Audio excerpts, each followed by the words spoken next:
boss. Sorry for the delay. Hold on, the fucking kitty needs more water. Sorry for the delay. My other monitor wasn't working for a sec. Let me grab more water for the kitty and then I'll be right back.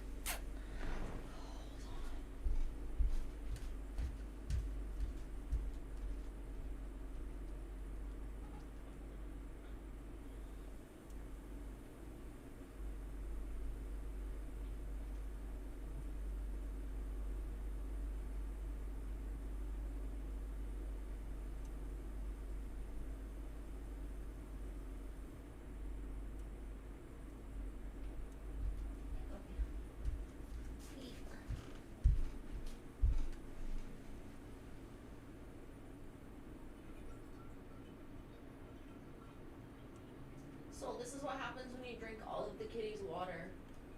The kitty has none left to drink himself. You must allow the kitty to drink his own water.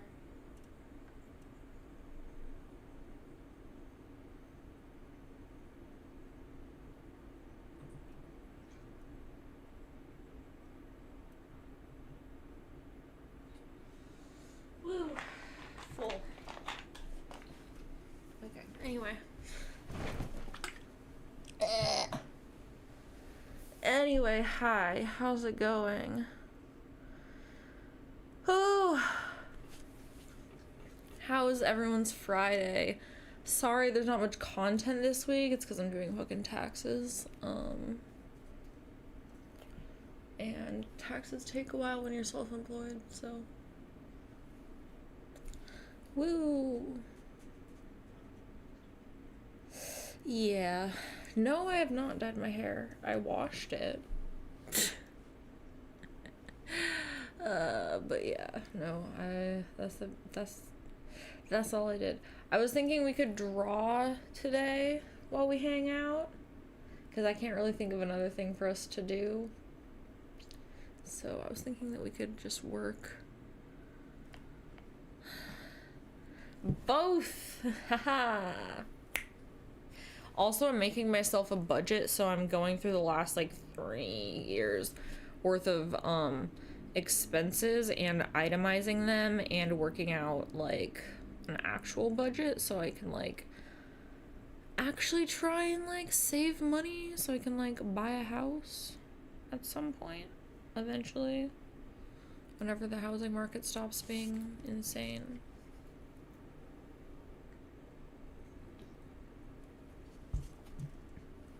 Dude, I've been doing taxes all day.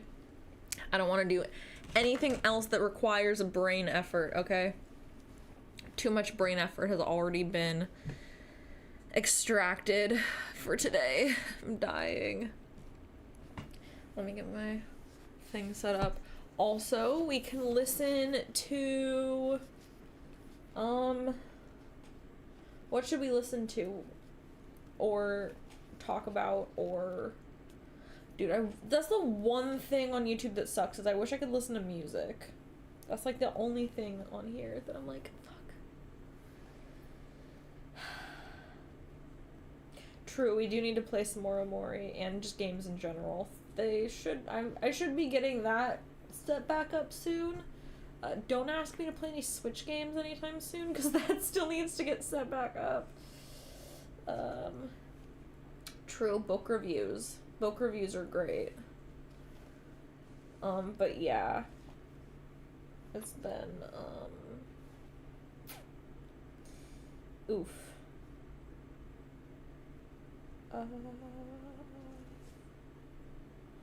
Actually, I want to fix one of the merch things I drew first. I'm working on a bunch of just different random graphics to set up at the moment, because I want to set up a Etsy shop on the side that's like not connected to my other stuff. It's just like set up on the side.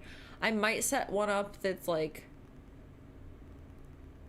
my own branding, but I'm probably just gonna set one up that's like not connected to me at all. And when I do that,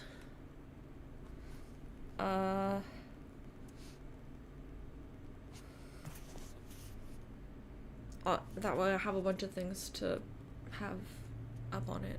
I don't know what I'm saying right now. Anyway, fuck, let me switch screens. Oh, ooh. We're on the wrong computer. That's okay. Or the wrong. Ooh. Yeah, okay. We want to be on this one. Anyway. This. I want to fix. I don't want the background to be this. I want it to be different.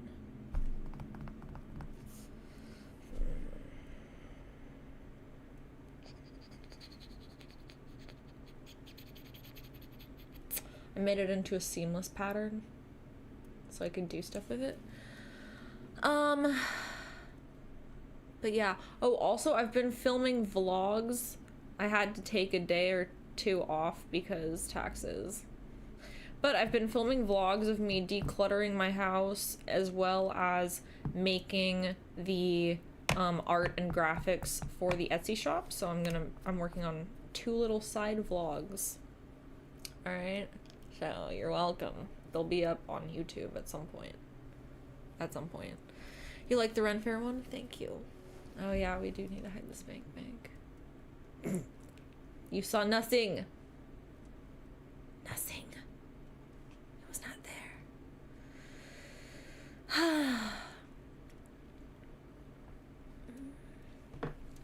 Oh my god, you think I look tired? That's so original.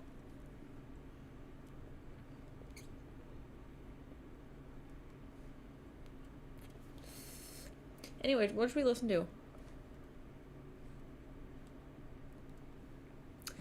Any thoughts? It's a blueberry cow. Yes. Okay. I'm gonna get my shit here.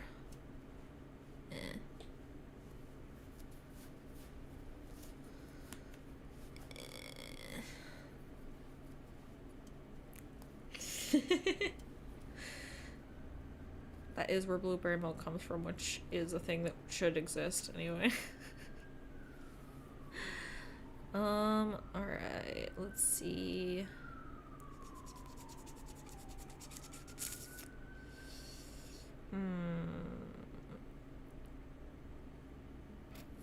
Do we want to listen to something? Do we want to just chat? What do we... Okay, well, what was the point with the comment then? Think hard. Think really, really hard about what the point and goal of the comment was then. I'm super curious.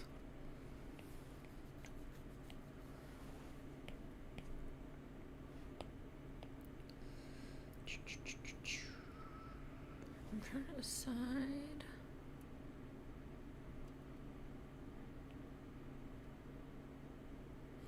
I think...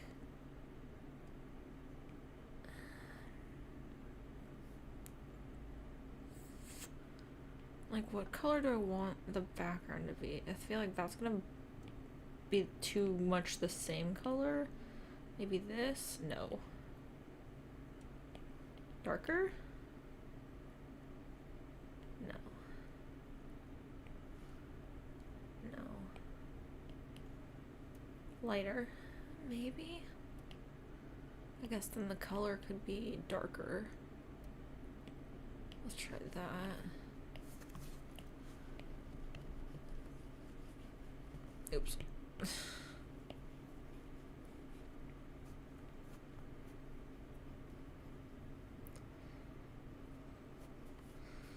Although I have to fucking make it so that's also... That looks good though. I do like that. Okay, that was good. That was a good choice. Okay. Fixed.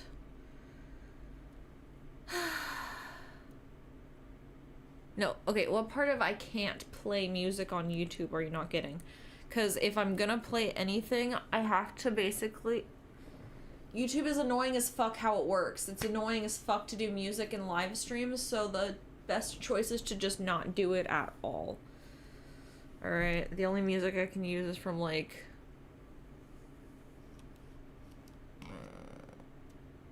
YouTube royalty-free music, which I'd rather actually just not listen to anything, honestly.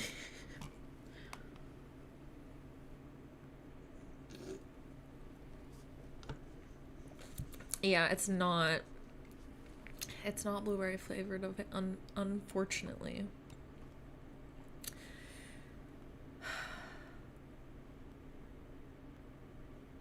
You're worried I might have overworked myself.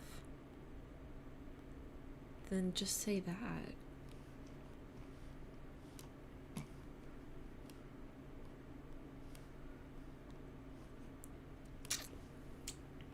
Is there anything on my watch later?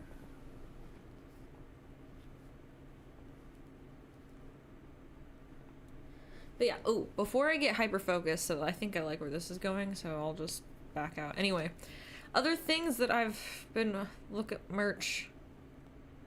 I have so many different things I'm working on. Woo! Anyway, more other things. Sticker sheets. Hello, sticker sheets. So many. I was thinking I wanted to work on this today. This is the one I'm currently working on at the moment. I think I want to get it more done. I started doing the outlines, so I want to make some more progress on the lavender ghosts because they're cute.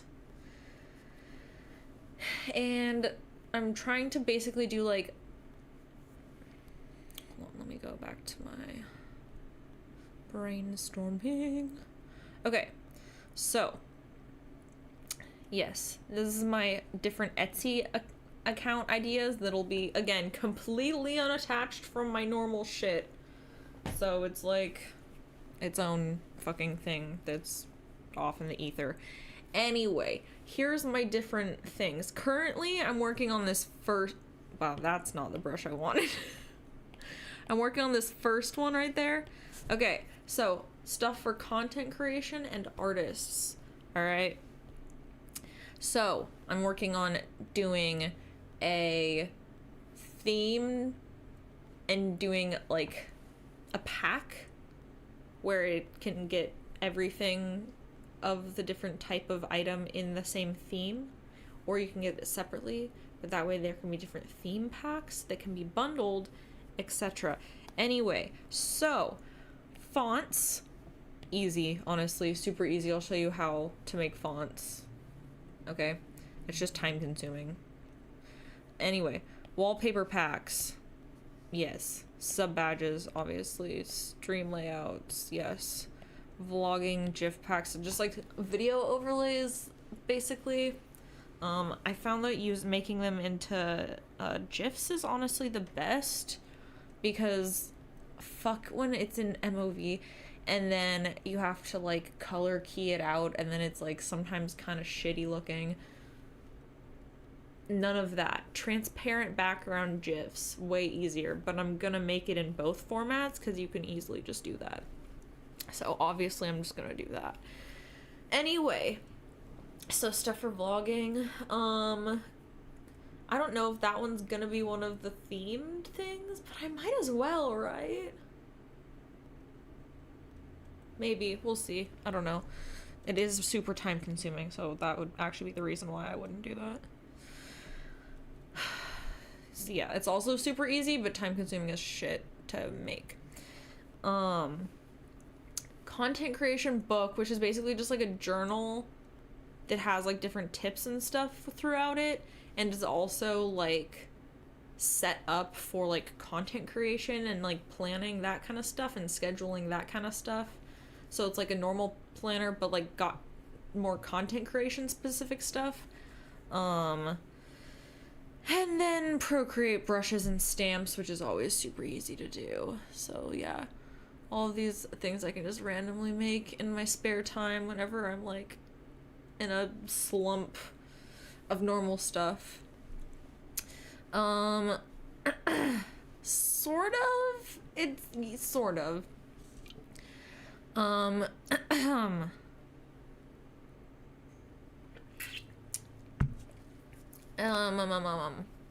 Okay, and then also, this would, again, be completely unattached from my normal stuff. So it would not have any of my normal branding and not be attached to any of my normal stuff. I would literally not even promote it anywhere, etc, etc, etc. It's separated, blah blah blah blah. Anyway, completely safe for work ideas. Coloring books. Easy. Love making coloring books. Okay, DIY paper dolls, also very fun. It's like a little printable thing. Super good, okay? Super easy. I will kill you, Vincent. No. Character creation templates for like playing board games, or just like, you know, story character prompts. Honestly, that was something I really liked doing as a kid, was just like making up stories and characters and writing stuff like that. So that was always fun for me personally. So like a whole thing of that.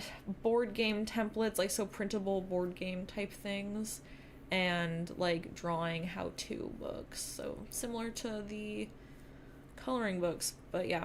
And then in a completely separate section, just normal, not content creation or artist focused stuff that would just be like life planning or organization, life stuff, I don't know, journals, planners, to-do lists, trackers, checklists, work templates, wedding templates, that kind of stuff. Really easy also, but yes. So that's the stuff I'm working on the side. But anyway, for the first section, I was making, so I have wallpapers I'm working on. So some of these are going to be desktop, and like obviously the horizontal is desktop, vertical is cell phone. But these are the ones I've got so far that I'm working on. Yeah. Some of them I'll probably just put up on my website as like a free download situation, or like a slightly paid download, cheap download, like $1. But yeah, I mean, all of it would be really cheap because a lot of it would just be downloads anyway, so it'd be like real cheap. Journal. Started working on an idea for a journal. Look how cute it is. Lavender ghosts. This was my first. I liked the lavender ghost idea. Wait, where is it? Is it here? No. Is it here? Yes. Lavender ghosts. I was like, oh, it's so fun. I like that idea. So I did this little, I don't know, like little wallpaper art, whatever. I was just doodling, really. And then I went over to the here, and I improved it. These ones are cuter, I think. But so anyway, the first thing I'm working on though is the blueberry farm ones. So obviously I've got the sticker sheet, so I've got, and like basic stationery is also going to be on this list, but I have I have the sticker sheet, right? And then I made a little daily to-do thing with it.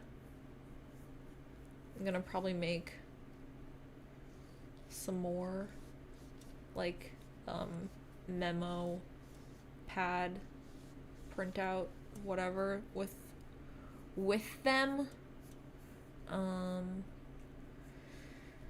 Yeah. Then I was like, oh, I'll just turn it into a template. So I made it into like a template so I can kind of like reuse it for other stuff if I want to.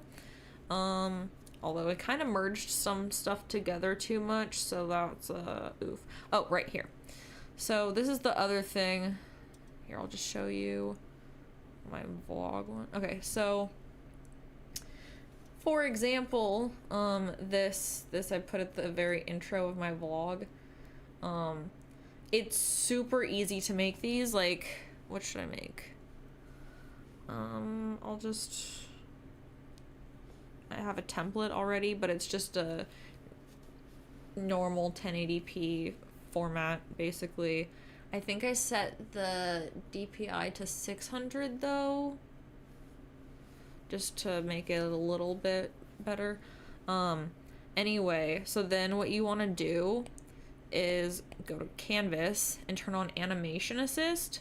See this thing down here? Make sure Animation Assist is on, okay? And then I made a font, which I'll show you how to do in a sec. I guess this is just like a low-key tutorial stream at the moment. Fuck it, whatever. Join me in making art, chat. It's fun. So, also I'm using Procreate right now, if anyone's wondering. It's in light mode, that's why it looks weird. Anyway, I have a font that I made of my handwriting, which is why this is in my handwriting right now. But, let's ignore my weird keyboard also.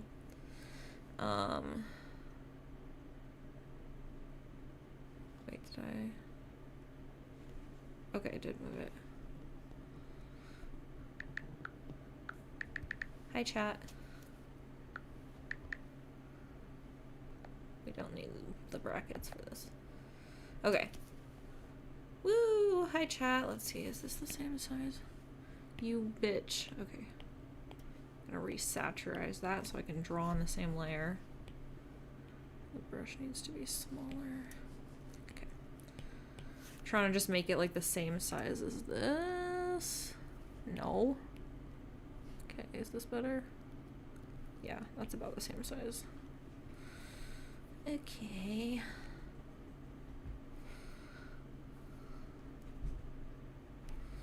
Okay. Okay, so what you do is you have your thing, whatever your text is you want it to be, add a frame. And then you're just gonna do this. You want this to be sloppy. You don't want this to be exact. Otherwise it won't be a good effect. So then you do. Hey. Hi. I should go over the A. Hold up.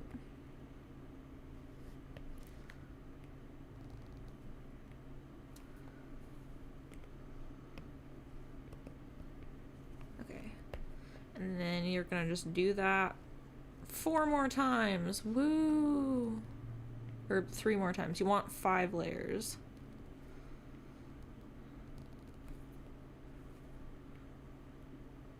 You want, well, okay, you can also get away with doing 3. I think it looks better with 5, but you want it to be an odd number. You can even make it look even better and have it be 7. But then my hand honestly starts getting tired, and if you're doing multiple of these, you want it to just be like 5, as many as you want to do, and then you can start duplicating the layers and it'll be fine.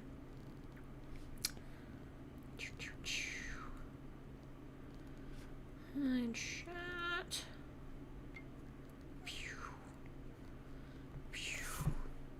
One more, okay.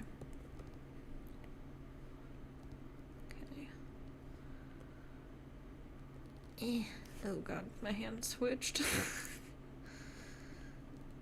Hi, chat. Oh, that's not.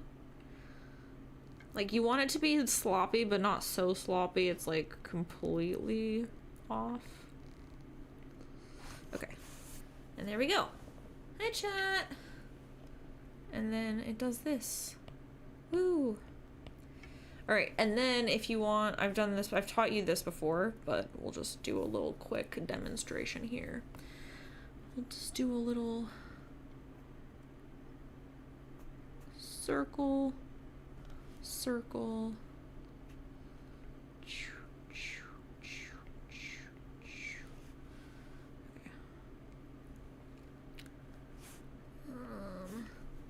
Alright, so this one we want to grow bigger.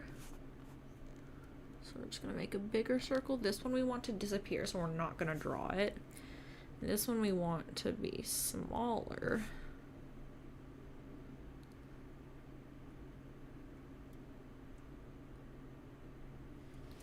So and this one will be bigger now. This one will be a little dot. And this one will also be a little dot. That one will disappear now. This one will get bigger. This one, wait, what was this one before? Bigger.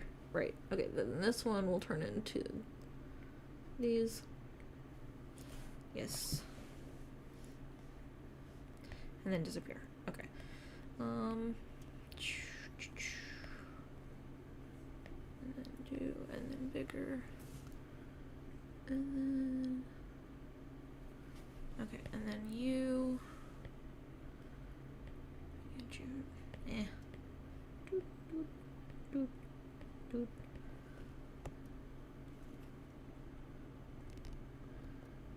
Doot, doot, doot, doot, doot. Okay. See? And then we've got a little explosion. Explosion.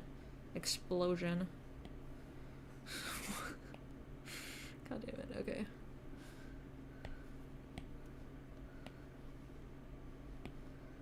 And then you can copy it.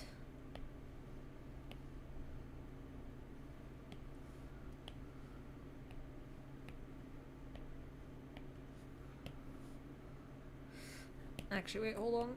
I just realized that's gonna be way too much work to line that up.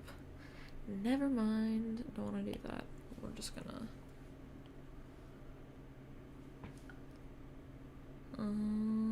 we're gonna do a little squiggle under it. Okay, we'll do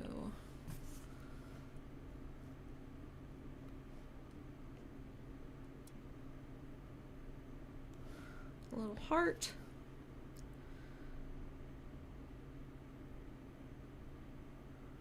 And then it does this.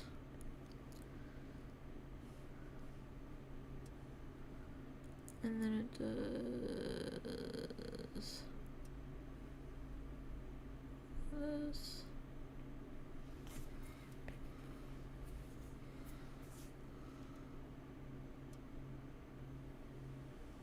And does this.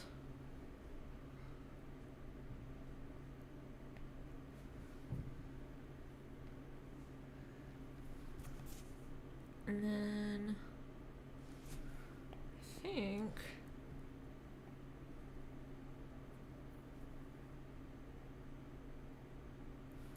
think I'm gonna copy them all.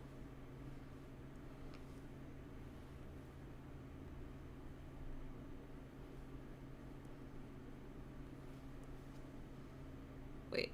I need to do this. There. Okay.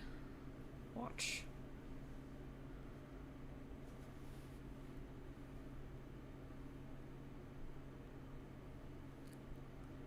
Sometimes it does not want to cooperate, I swear to God.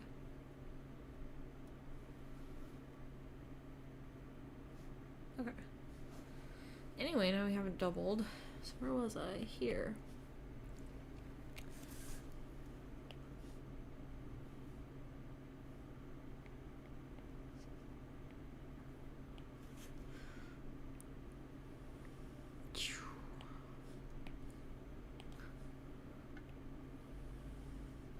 Okay, it can be there for 3 frames. Oops, wait.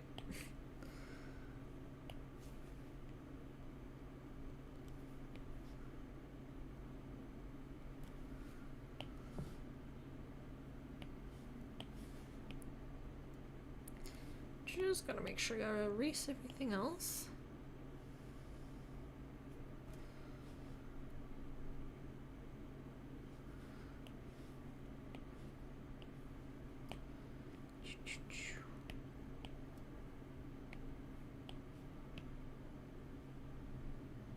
Erase.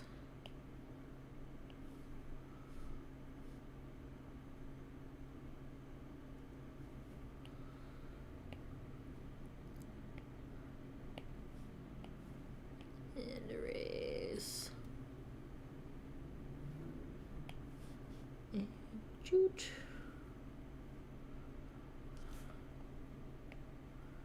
And then there's nothing on that one. Cool. Right.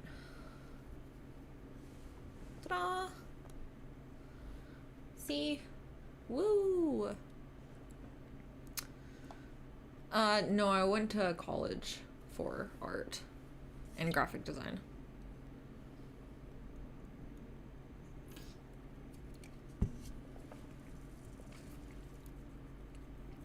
But yeah, so easy animation that you can do for videos or whatever.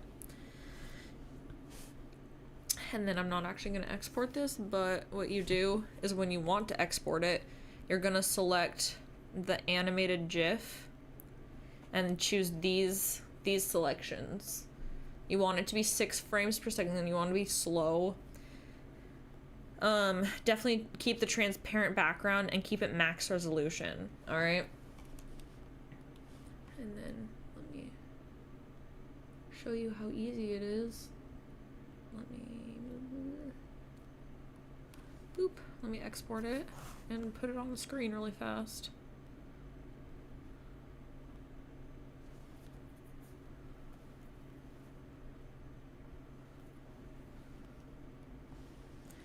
Boop, boop, boop, boop, boop.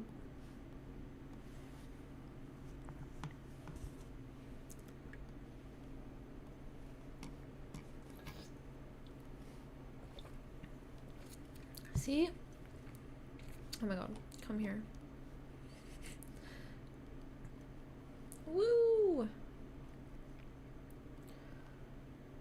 I'm gonna put it, and I have it set to be video size just so you can draw within your, like, whatever your framing is already gonna be. But yeah. Ta-da! Look how easy that was. Now we have a little thing. Now everyone can say hi. But yeah. So yeah, you can make really easy, simple animations with it. I suggest using it. If you start getting better at it, Procreate has its own app specifically for animating that works even better than this, but honestly, I really like just animating within the normal Procreate app. It's pretty easy already, so yeah. Anyway, so as you can see, I made a lot. I made a lot just for my own vlog, and I figured I could also just package those up. At least the ones that are generic enough. Just package as my own name. Anyway, so yeah. Wait, this isn't what I wanted to work on. Where was it? Here? Come here, bitch. But yeah, so that's what I've been up to, outside of taxes and other stuff.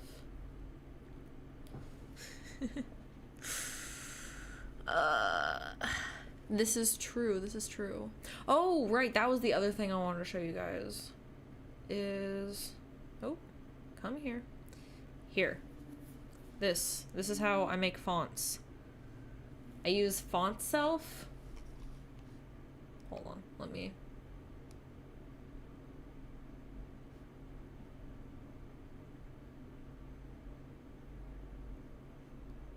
See, Font Self. All right, that's the app. But like I was working on this one last night before I went to bed. So you can just like create a font however you want. Like for example, I decided to use just this as a template, and I'm like, I'm just gonna do like a lazily outlined version of it, like this as the font.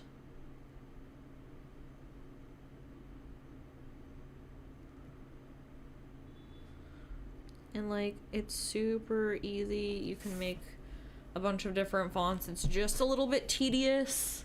It takes a while, and like you have to kind of get good at making them look similar enough, you know? But woo! And then you can just export it right here into the font file. You can export it directly into Procreate. It's really easy. Like,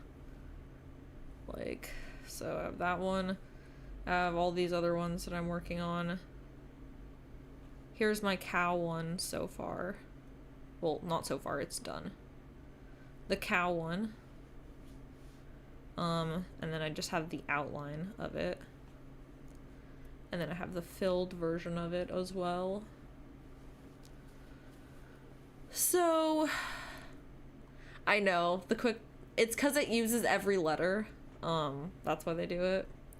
I made this little font. It's got like a lot of stuff going on. A lot of hearts. Started working on this one. Time consuming as shit though. Oh my god. Some of them I start making and I'm like, oh, bruh. Yeah. Anyway, got this one I started doing. It's the bold version of this one. Started working on this one. I don't think I'm done with it yet. Actually, did I finish it? I did! Hell yeah. Okay, I did finish it. I couldn't remember if I finished it or not. This one took me so fucking long, dude. I had to draw all those flowers. You cannot copy and paste anything. That's the one downside. But I feel like it turned out good.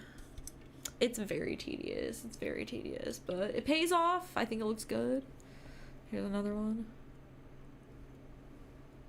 But yeah, I really like making typography.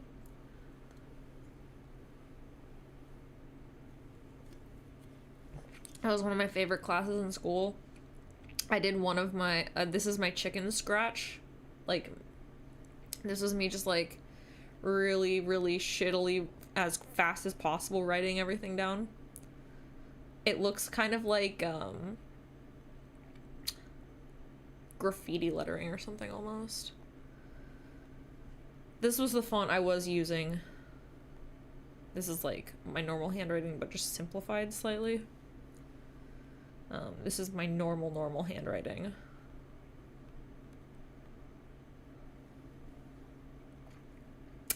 And yeah, oh, and this one, I like this one too.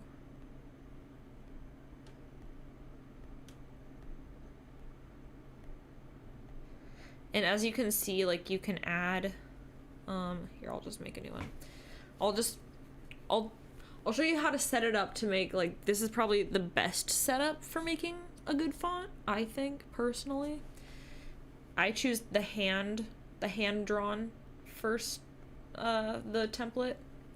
And then what you want to do is over here on this, you want to click the very top thing, and then you want to click extended and more. Okay? And then it will give you every character, okay? So you can have everything. Yes. But yeah, you can add more stuff that way. You can also like insert, it's behind me right now. But if you look down at the very bottom, you can insert photos and stuff. You can use as a reference. So yeah, I like doing that. I like this one too. I have only done 2 of them because this one is really annoying to do. But I like how it's turning out so far. It's like barely there. But yeah. Oh, and this one. It's a munch. And this one. Yeah, so anyway, that's stuff that I'm working on.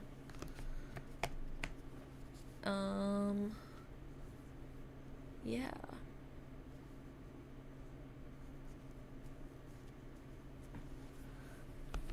Wait, did I learn to do a lowercase a like... Hello? Will you cooperate? Like this? Or like this? Which one? I do both just depending on what I want the vibe to be, honestly. Usually I write it with the top, but not always. Yeah. I usually do that. Which is funny because in my like font that I did, my simplified font, I took it off, but that's because it's the simplified font, okay?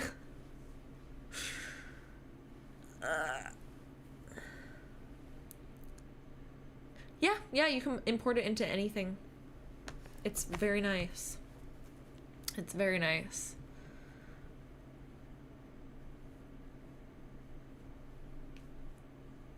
Yes.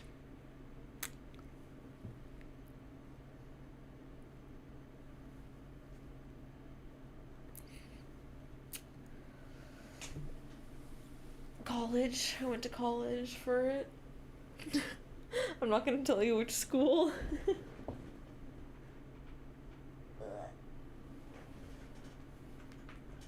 I'll just say it was in this state. It's in Washington.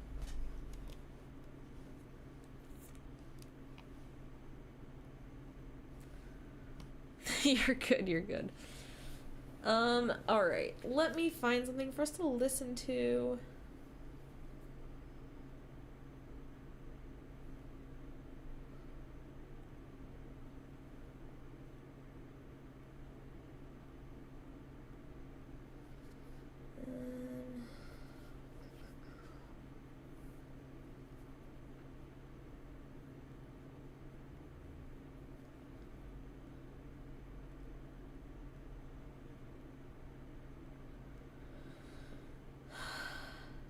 I feel like something that we are only having to listen to is definitely the best.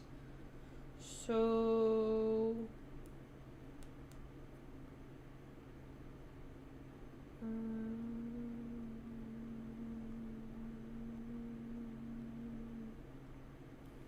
probably not. Probably not.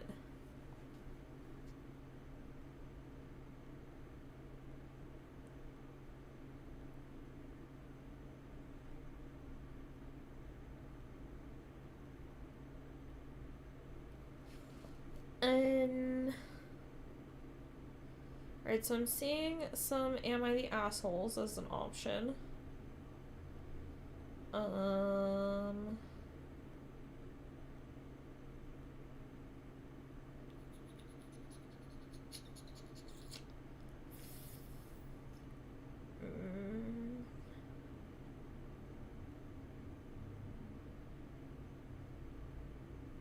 Bruh, why is there not more?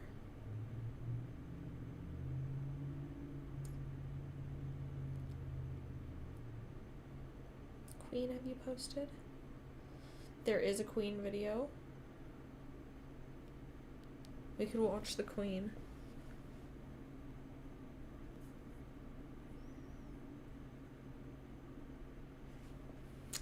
I say let's watch the Queen. That's a good idea.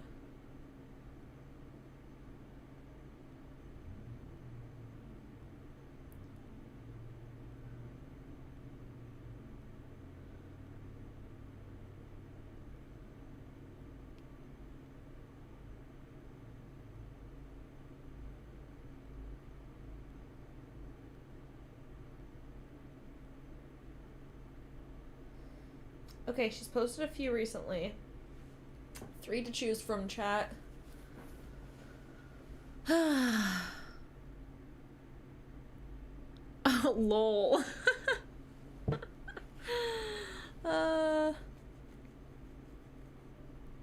Oh, he definitely has. Ooh, okay, good idea. We have polls. I forgot we have polls.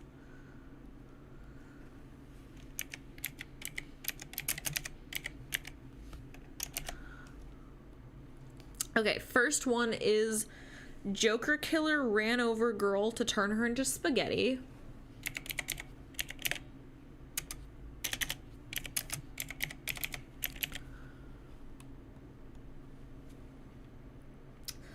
Killer was burnt to death in prison, but then caught shopping with a celebrity.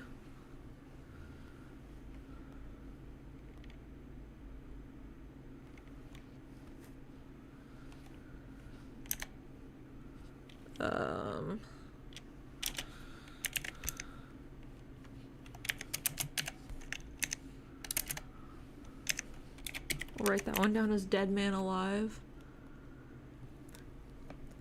And then the last one is high schooler dismembers 8-year-old girl and gifts body parts to her lover. What the fuck?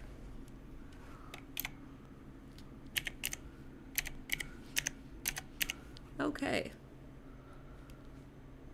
Which one, chat? Her lover is a girl, by the way. Hence the last name. Let me grab a new drink really fast. Be right back.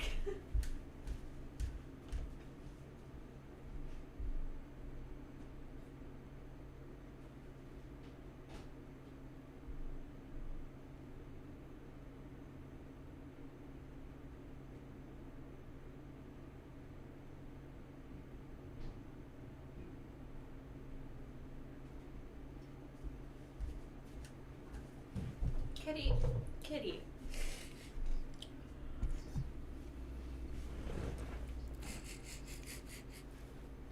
You already ate, baby. Oh man, it's a tight race right now. God damn.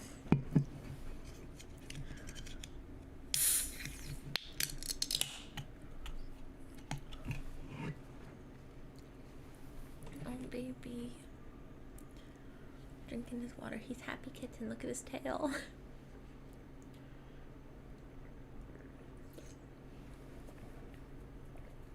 No, not a wig.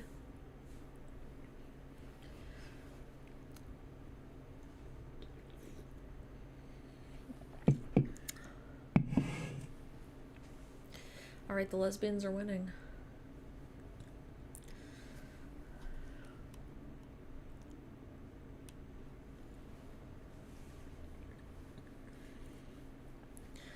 I know, I'm kind of curious what celebrity also.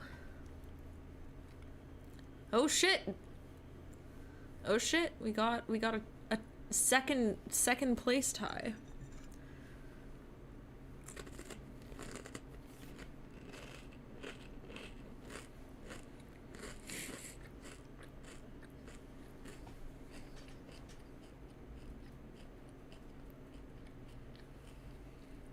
This is true.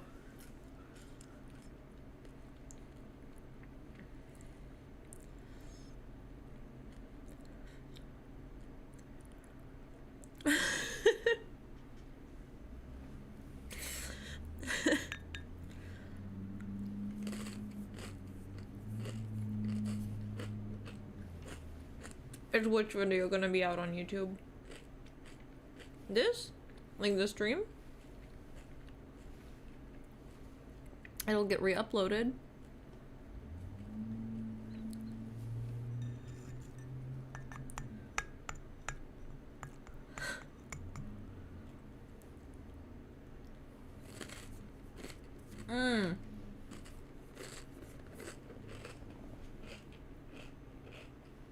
You know, it's just gonna be what we're watching. They're all on Rotten Mango's channel.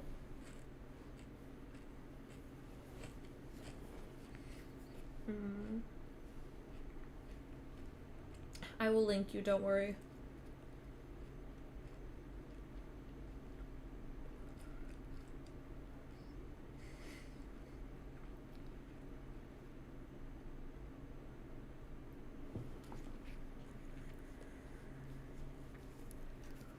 Let's go, Lemon! Thank you!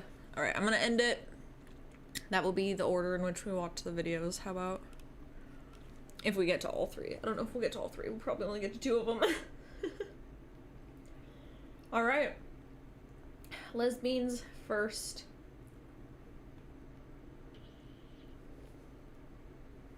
I will start this video with you guys so that we can sync up. because this one's gonna have visual stuff in it also, I think. And you're probably gonna want to watch it with me. Okay? Okay. Oh my god, the fucking stamps broken. So dumb. Anyway, okay. Let me get a link for you.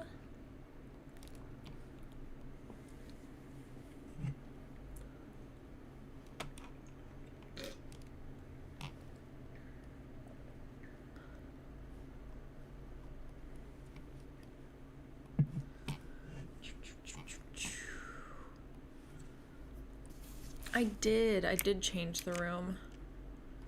Okay. That's what we're watching.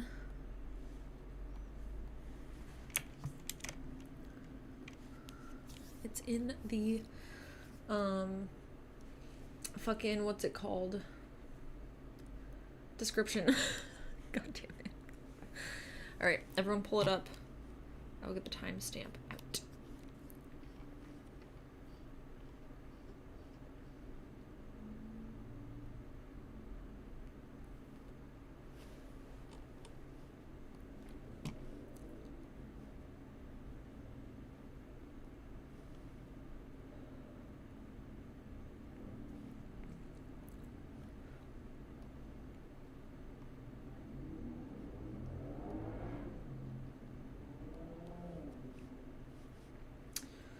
Alright, once it starts playing, I will put the timer in a good spot, but for now, this works. Alright, chat! On the count of 3, press play with me and we'll watch it. Alright. Okay. 3, 2, 1, play. Bada bing, bada boo. Ophelia is a higher up. Okay, no. Because it didn't. Okay, it only played on one of them. God fucking damn it. Okay, trying again. Why does this always happen? I'm always so bad at this. Anyway, trying again. Okay, 3, 2, 1, play. Fuck. Bada bing, bada boo. Of course, like as I hit it, my finger fucking slips. At one of Italy's most powerful mafias, and she's got a thing for fingers. The way that Ophelia loves hands and fingers, the way that the fingers curve, especially when they're slightly slender, they almost feel fragile when Ophelia is holding them in her hands. Like you could just snap a finger off. Timer. Like a little carrot. Boom. When the fingers are slightly bent, the knuckles that softly curve. I mean, everything about hands just gets Ophelia going. She loves them. She loves hands. Right. And she hates the fact that she only has one. How's the Her volume, right hand chat? was chopped off during this particularly nasty fight with the enemy mafia. They're fighting over territory. They're fighting over land.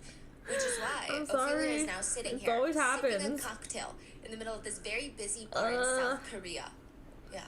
I always fuck it up. This person named Kim shows up. Kim is part of that enemy mafia.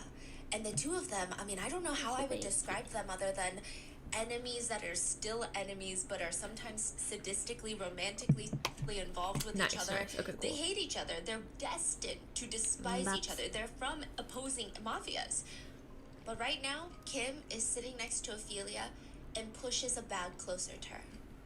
What is it? Take a look. Ophelia peers inside and she smiles. This is why she keeps Kim around. This is why they get along. Only Kim would know that money, gold, these aren't even good gifts. Kim asks Ophelia, isn't it pretty? Very pretty. Ophelia looks up, smiles at Kim, and then Ophelia uses both of her hands to tuck the gift bag under the table. Because Ophelia's right hand was never chopped off. Ophelia is not a mafia boss. Ophelia is not even her real name. In fact, she's never even been to Italy. She is a 17-year-old girl from South Korea that met Kim on a role-playing website. But then the question is, who is Kim? Why would Kim actually kill for her? Because inside of that bag are very real chunks of human lungs, human thighs, as well as a single severed finger. A pretty little finger. Bro, what?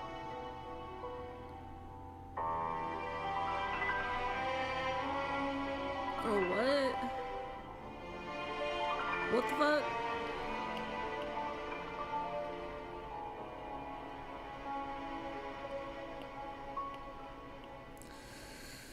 We would like to thank today's sponsors who have made it possible for Rotten Mango to support Palestine Children's Relief Fund. They are volunteer-based and provide free medical care and humanitarian aid to thousands of injured, abused, abandoned children, really any child in need. This episode's partnerships have also made it possible to support Rotten Mango's growing team, and we'd also like to thank you guys for your continued support as we work on our mission to be worthy advocates. As always, full show notes are available at rottenmangopodcast.com. Few quick disclaimers on this case. There are mentions of self-exit, cannibalism, dismemberment, other details of graphic crimes. They all unfortunately also involve juveniles, so please keep that in mind going into it. But with that being said, today's case is Korean. We had our wonderful Korean translators help assist in the gathering of data for this case. And another thing to note is we only know the last names of the parties involved due to Korea's privacy laws. The victim is given an alias, so we're going to stick with that. With that being said, let's get into it. There are online communities in South Korea that you can join. It's a mixture of the games Dungeons and Dragons, Mafia, and social media. You have the roleplay aspect from Dungeons and Dragons, the mystery plot-driven game aspect of the game Mafia, and it's all combined in social media chat rooms. Here's how some of them work. Obviously, each community, each chat room plays by different rules, and this is just a subgenre of a bigger community, essentially. But there are chat rooms you can join with game masters, chat room owners. They start the chat room, they let anybody that they approve inside the chat room, and they're the one guiding this game. They've all concocted a plot that you can read up on before you join, or before you apply to join. An example would be, this chat room plot is a high school that has been shut down during the zombie apocalypse. If you are infected with the virus, it takes 72 hours before symptoms arise. It is up to the students to decide which 5 students are positive with the virus before the 72 mark is over. Meanwhile, the 5 infected students know that they are infected and want to quietly infect as many people as possible. The catch here is, the ones with the virus, they emanate a very specific scent. That scent is very weak in the first few hours of infection, but within 72 hours, it becomes overpowering. But the more people that you infect, the less intense your scent becomes. It's almost like you are giving away some of that scent to each person that you infect. So it would be in every infected person's interest, self-interest, to infect as many people as quickly as possible. If you decide that this is a game that you want to play, you likely already have a host of characters that you've been playing. Like you have a repertoire. Maybe you have 10 characters that you've already recycled in different chat rooms. Because it takes a lot of energy to come up with every single individual character. So maybe you have a high school character, a middle-aged character, some fantasy characters that have superpowers ready to be recycled, maybe a little bit tweaked to be used in different chat rooms. However, if you want to play, then you have to create a character and submit that character to the game master. The more thorough the character developing is, the more fun the game becomes. So let's say you want to join the zombie chat room. You would create a high schooler. Let's say I'm creating a junior in high school, a girl named Susie. She's very smart. She has a studious personality. But that's boring, right? We gotta add more to her character. But it's because she's being manipulated by the teachers. She has this one teacher that's groomed her since middle school, and he helps her get all the exam grades before the tests come around. She thinks that she's in love with this teacher, but it could also be because her parents are incredibly strict with her getting the best grades. She found out that not only are they quarantining in this high school with the teacher that's grooming her, right? There's people infected with the zombie virus, but this teacher has essentially manipulated her, exerted control over her since she was younger, and she just found out that he's been doing this to all these other students as well. For what? Saying the same things. Now, her objective is to find out who has the virus and somehow, without exposing herself in the process, to get them to give the teacher the virus. Because she wants to kill the teacher. Yes. For example, if she finds out that Michelle is infected, it would be in her best Aw, interest to yay. somehow get Michelle I'm and glad the I could teacher help. constantly in the same room together and to perhaps evolve into something that they shouldn't. But she doesn't think that she should die. She wants to get out alive. She doesn't care if her other peers do. All her end goal is get into that dream college still and get that teacher infected so that he can die. That's all she cares about. She doesn't care about identifying which students so that they can kill him off. She doesn't care about other students getting out carefully. She wants to find out who has the virus so they can give it to the teacher. So when she's playing, basically she's like keep on setting up a scenario for this Michelle and the teacher to be in the same room. That's her whole objective. Yes, but why? first she has to find out which ones have the virus, and she has to make sure they don't Why get does my killed pen by the keep other jumping? students who they're Being so probably their weird. best interest is to kill the infected students. Right. Okay. Now, I believe in most cases, if I'm not mistaken, the game master will go through and approve each character's request to be admitted into the game, which means they read through all the characters' backstories. They want to create the most complicated plot. They don't want just someone to come in and be like, I am a high school girl who's smart but likes Kevin. It's not enough. And once the characters are in this chat room, they create social media profiles for their character. There's one big chat room with the game master that will narrate the events of that night. Night 1 of the high school zombie apocalypse. The students have organized a meeting in the stadium where each student was to go up to the podium and explain why they couldn't have been the ones to be infected, to try and give alibis, to try and give proof. There was a vote with paper slips of names being slipped into a box that would vote off make it look 20 like this is behind the hand. students that seemed the most suspicious. The whole process was incredibly tense, with the group stopping to argue nonstop about how, is this fair? Are there better methods? Who should even be in control of counting the freaking votes? The students opted for a public counting. Each slip would have to have been opened in front of everyone, shown, the name read, and separated into piles. Those students were then barricaded into a classroom with no way out. One of those students happens to be a powerful governor's daughter. And now the governor and the police are heavily involved in tracking the movements of every single student inside that school. And they have sent a very strong message. If the governor's daughter does not get out alive and uninfected, nobody else will. But most alarming is last night on floor 5, there is a girl found in one of the bathroom stalls. She was drowned in the toilet. What? There is a note in her pocket that reads, "Watch out, it's not just the virus that can kill you, it's in the water systems." So these are this is the setup of the whole game by the game master? Yes, so the game master, it's like Mafia, where they have to narrate every single sequence of events, recap, and then give a new mission. Okay. So it's in the water system, but the water system control panels is in room 251, the room where the 20 students have been locked in and they're waiting to get out. They're waiting to kill, beat up, or possibly infect everyone that locked them in there to begin with. We will all gather by the end of day tonight in the chat rooms to discuss what is the next step, what to do, and what we have all learned. So now each chat room player is then ready to go off into groups. You can start a new chat room with just maybe 5 people in there. Almost like you walk into a classroom and there's only 5 people having a little meeting. Or you can have one-on-one direct messages with other people, and you can trade secrets, you can lie to other people, and then by the end of the night, given that time period, everyone comes into the big chat and they start saying what they know. No, I was talking to Michelle, So it's like and she Clue said this. almost a little I was bit. talking to Kevin, and she said I mean, this. it sounds fun. Kind of like Among Us. Yeah, it's like It's like Among Us. It's such a fun, fascinating concept that I think that I would really be into. I think I would really enjoy being a game master. Just depending on how each game is played and how it's set up, you can actually be immersed in one singular roleplay story, one room, for days, weeks. Some have gone 6 months. Can't decide if I want There's to actually have this or warnings in not. some of these communities. Sometimes when your character is killed off in rather graphic ways, and since you've been so immersed in these people, in this life, in this character, with everybody around you in this storyline, they say it almost feels jarring. There is a sense of almost emotional betrayal. Many in those communities have said, I mean, sometimes it can be a lot. It feels like someone in you died, and then you have to remind yourself, that's literally a roleplay chat room. Why am I crying? Why do I feel grief? Why do I feel like I've been broken up with? So is this what they were just doing all the time? You get attached to your character, and when something happens, or maybe you get killed off in the middle of the season and everybody goes on without you, you have to disconnect from the real world emotions of that. I think that's why it's up to the game master to make sure that each person is well vetted. That's also very important, because imagine everyone is playing this well-crafted role play, and yet there's an immature troll that's like, I walk into the room and I kill 20 students with my samurai sword. No. Everyone Not the has murder to hobo. be immersed in the fantasy.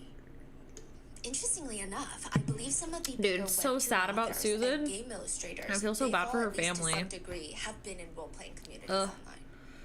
So it's not this weird niche community. It seems pretty common. A lot of people enjoy it. It's a community that everyone tries to keep up with everybody's fantasies. For example, if you describe your character's backstory, nobody is going I'm to be so like, curious okay, how good this story, bro, goes because then no one wants to wrong, hang out with 'cause, them. like, so They're far gonna it engage, sounds they're gonna like treat it like it's real. relatively they're not gonna normal. be like, that's gross and immature, you're dumb. It's going to be very realistic, which also means people have the ability to lie in these chat rooms. They can lie about their ages. There could be a 25-year-old guy talking to a 17-year-old girl, trying to get more information on her in the real world, not her character. But you would never really know, because that's the point of the community. You never break the fantasy, which, if you're not careful, it can lead to some very dangerous situations. One of the roleplay chat rooms for today's case. 2 separate Italian mafias that hate each other, but somehow a higher-up boss of Mafia A and a random henchman for Mafia B have fallen in this weird, angsty, truly tense relationship. Okay. One of the people in the chat room is Ophelia Clements. Her bio reads, well, do you even know my name? She's a higher-up in one of the mafias who seems to be interested in dating the henchman named PJ from the enemy mafia. They have a bit of an enemies to lovers storyline. It seems more like they hate like each other. Their idea of flirting consists of torturing each other and trying to murder one another. Their messages to each other are semi-threatening, semi-flirtatious. Like when one of them does something to harm the other, they'll text each other. All revenge is beautiful and devastating. No, dude, I Of feel course it is. bad. Then I'll be waiting. Like, PJ's profile anyone dying reads, of cancer is "Mentally sad, I speaking, feel I'm not like. great. Unless Male, you're like, 5 I foot don't know, 7 inches tall, 141 like a really pounds. shitty person, but Susan wasn't Now, that Ophelia, bad. Like, the mafia boss, seems to have that character of put-together woman that's forced to be harsh considering she's in Like, this she was male-dominated fine. field and everybody's trying to kill her. She has to be even more ruthless not her than fault. her She male got counterparts for the reason stuck that with she fucking has something to YouTube. prove as a woman, as a mafia boss that happens to be a woman. She didn't get to the top by smiling and being nice to boys. PJ, on the other hand, is just an unhinged, mentally unwell henchman for the other mafia. He likes to kill for the thrill of killing. He would post on Twitter things like, the most pain is to grab a fistful of your own hair and slam your head up against the wall. okay. But at least you'll be knocked out. Doesn't it feel painful to cut your neck before you cut your nerves off? The top of the neck is the most comfortable in terms of cutting the cartilage. Chill. I've never eaten brain before. Have you? Chill! So the two of them, they What? have this tumultuous relationship where they'll try to kidnap, torture each other. At one point, Ophelia kidnaps PJ, holds PJ hostage, force feeds him human flesh, which results in PJ developing a massive phobia of chewing and swallowing. But secretly, PJ starts to develop this almost craving for the taste of human meat, particularly the lungs and the organs. And then Ophelia would essay PJ, but according to the characters, deep down, PJ likes the abuse. He likes being abused by Ophelia. So all these are being talked about in the chat room. Yes, Bro. so even the kidnapping is narrated. It's almost like I kidnap you. So I believe there's So asterisks or goofy, parentheses for please. actions. And they even do like emotes. So they'll write something, asterisk, smirking. I don't know if that's all the roleplay chat rooms, but I know for this specific one, these specific details, that's how they do So it. funny. In the roleplay chat rooms, a message goes Not out the from roleplay chat PJ rooms. to Ophelia, the two mafia members. PJ texts Ophelia, I'm going hunting. But this is the interesting part. PJ sends a real-life picture of themselves wearing this mafia hitman-style outfit. So this is becoming like a blending of the roleplay and reality, because this is not a fake internet photo, or at least that's what Ophelia thinks. This looks like a very real photo of PJ. PJ promises to bring Ophelia her favorites, fingers and lungs. That's in the roleplay. That's part of their little roleplay because remember, Ophelia loves fingers and PJ has a thing for lungs right now. But in the real world, March 29th, 2017, a little 8-year-old girl named Sarang goes missing. Sarang is her pseudonym, by the way. Her real identity has not been revealed on the wishes of her parents. Now, 8-year-old Sarang goes missing after school, but the thing is, she goes missing in her apartment complex. They call it an apartment forest in South Korea. It's a collection of the same apartment building. They look identical in this massive park. It's a big giant circle, and there's maybe 12 giant skyscrapers, tall buildings scattered around, and then on the ground there's little playgrounds, there's little walking areas, recreational areas scattered about. You could live your whole life in one of these apartment complexes. And they all have this massive group chat. Every single resident has a group chat, and it is becoming overly active March 29th. A mom is looking for her child. Has anybody seen her? What's her name? Sarang from Complex D. Maybe the child fell asleep at a friend's house? These are real text messages in that group. Oh, I know that child. Redacted's mom is probably taking her in for a snack. They're really close. Have you guys checked at her friend's house? It has been a few hours since the little 8-year-old girl Sarang has gone missing, and it's a very safe, relatively wealthy area. But why is everybody on edge? It doesn't make sense. There have been recent reports that a cult had been approaching all the kids with coins and snacks, promising to take them to an arcade if they followed them. And each child would follow them. Eventually, the parents would find them. The child would have had so much fun. The cult would use this as an opportunity to lure the parents into joining, or at least trying to slowly indoctrinate them through their children. Yeah, there have been reports of that, so people are getting freaked out. Typically, nothing happens to the children. They have fun at the arcade, but we don't know. It's not a great feeling for the parents. Besides, Sarang's parents know their daughter. They're saying she's not the type to go anywhere, even an arcade, without asking her parents first. This doesn't make sense. No. The police are called, and they're quick with their search. They find the little girl that was last seen playing with Sarang's friend. They were playing at the playground, and they ask her, where did your friend Sarang go? She asked this adult for their phone to call her mom, to tell her mom that she wanted to play more at the playground. But the person said that they didn't have any battery on their phone, which is why Sarang followed them to their apartment. No. Which apartment? That building. They pull CCTV cameras of that building, and they see, wait, that's Sarang, no? Sure enough, they see her around 1 p.m. following this figure up to a floor 13 of one of the nearby buildings. It's good, they found her. There's nothing about the footage that's alarming. It's not like the adult with her is grabbing her hand, forcibly pulling her into the apartment. It's just, the only thing is the figure is a little weird. The person in the elevator with her is wearing a suit with sunglasses. They're carrying a large suitcase with them, but they won't look at any of the CCTV cameras. And it's just something about this person's body movements. It's, yes, their clothes are weird. The suitcase is weird. The suitcase, they're dragging it, but it feels awfully light the way they're dragging it. Like there's nothing in there. Is it a big one or? I would say about carry-on size. Oh, so it's a smaller one. Yes, but it's just whipping around. It's not, it's just weird. I don't think I could ever whip around like that unless it's fully empty. And the way this is true, but I don't think she knew it doesn't seem like her. they're comfortable. It doesn't feel right. It's just So weird. this is super uncommon. I feel so bad for her. And it almost seems like they're dressed like a caricature of a mafia hitman or something. Oh my god. But it's fine. They get off on the 13th floor. They just need to search the 13th floor, right? The police search the whole floor. They turn floor 13 upside down, and these two are nowhere to be found. They start combing through the rest of the footage to see maybe 8-year-old Sarang is seen coming back down, or maybe she goes to another floor in the elevator. But no, they just see other residents going about their day. They see teenagers in their pajamas throwing out trash, moms hauling groceries inside, grandmas going on their afternoon walks. They don't see an 8-year-old Sarang anywhere. So they got out on 13th floor and police checked every single residence. On the 13th floor. And nothing. Nothing. Nothing even amiss. Nothing Bro, suspicious. what? Nothing that looks like the people in the footage. One of the lead investigators would later say along the lines of, this is good. I mean, not that the situation is good, but considering the facts, this is a very safe area. It's a densely packed apartment forest, they call it, which is, you know, and the same apartment building, her grandparents live in them. The complex itself is makes right it around the sadder. corner from a police station. It's incredibly low crime. They know which building she was last seen going up to. Maybe she took the stairs where there's no cameras. And clearly she didn't leave the building. There's no footage of her coming down, which That's means a bad she's in the thing. building somewhere.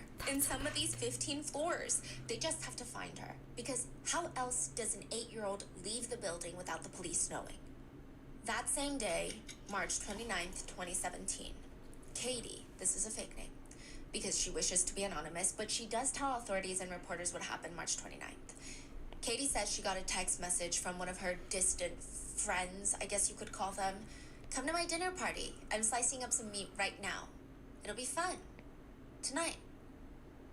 Katie's looking at her phone. It's Wednesday night. An impromptu dinner party from someone... I mean, this friend is just... It doesn't feel right. She flips over on her bed and sends a very polite, sorry, I can't make it. Maybe next time.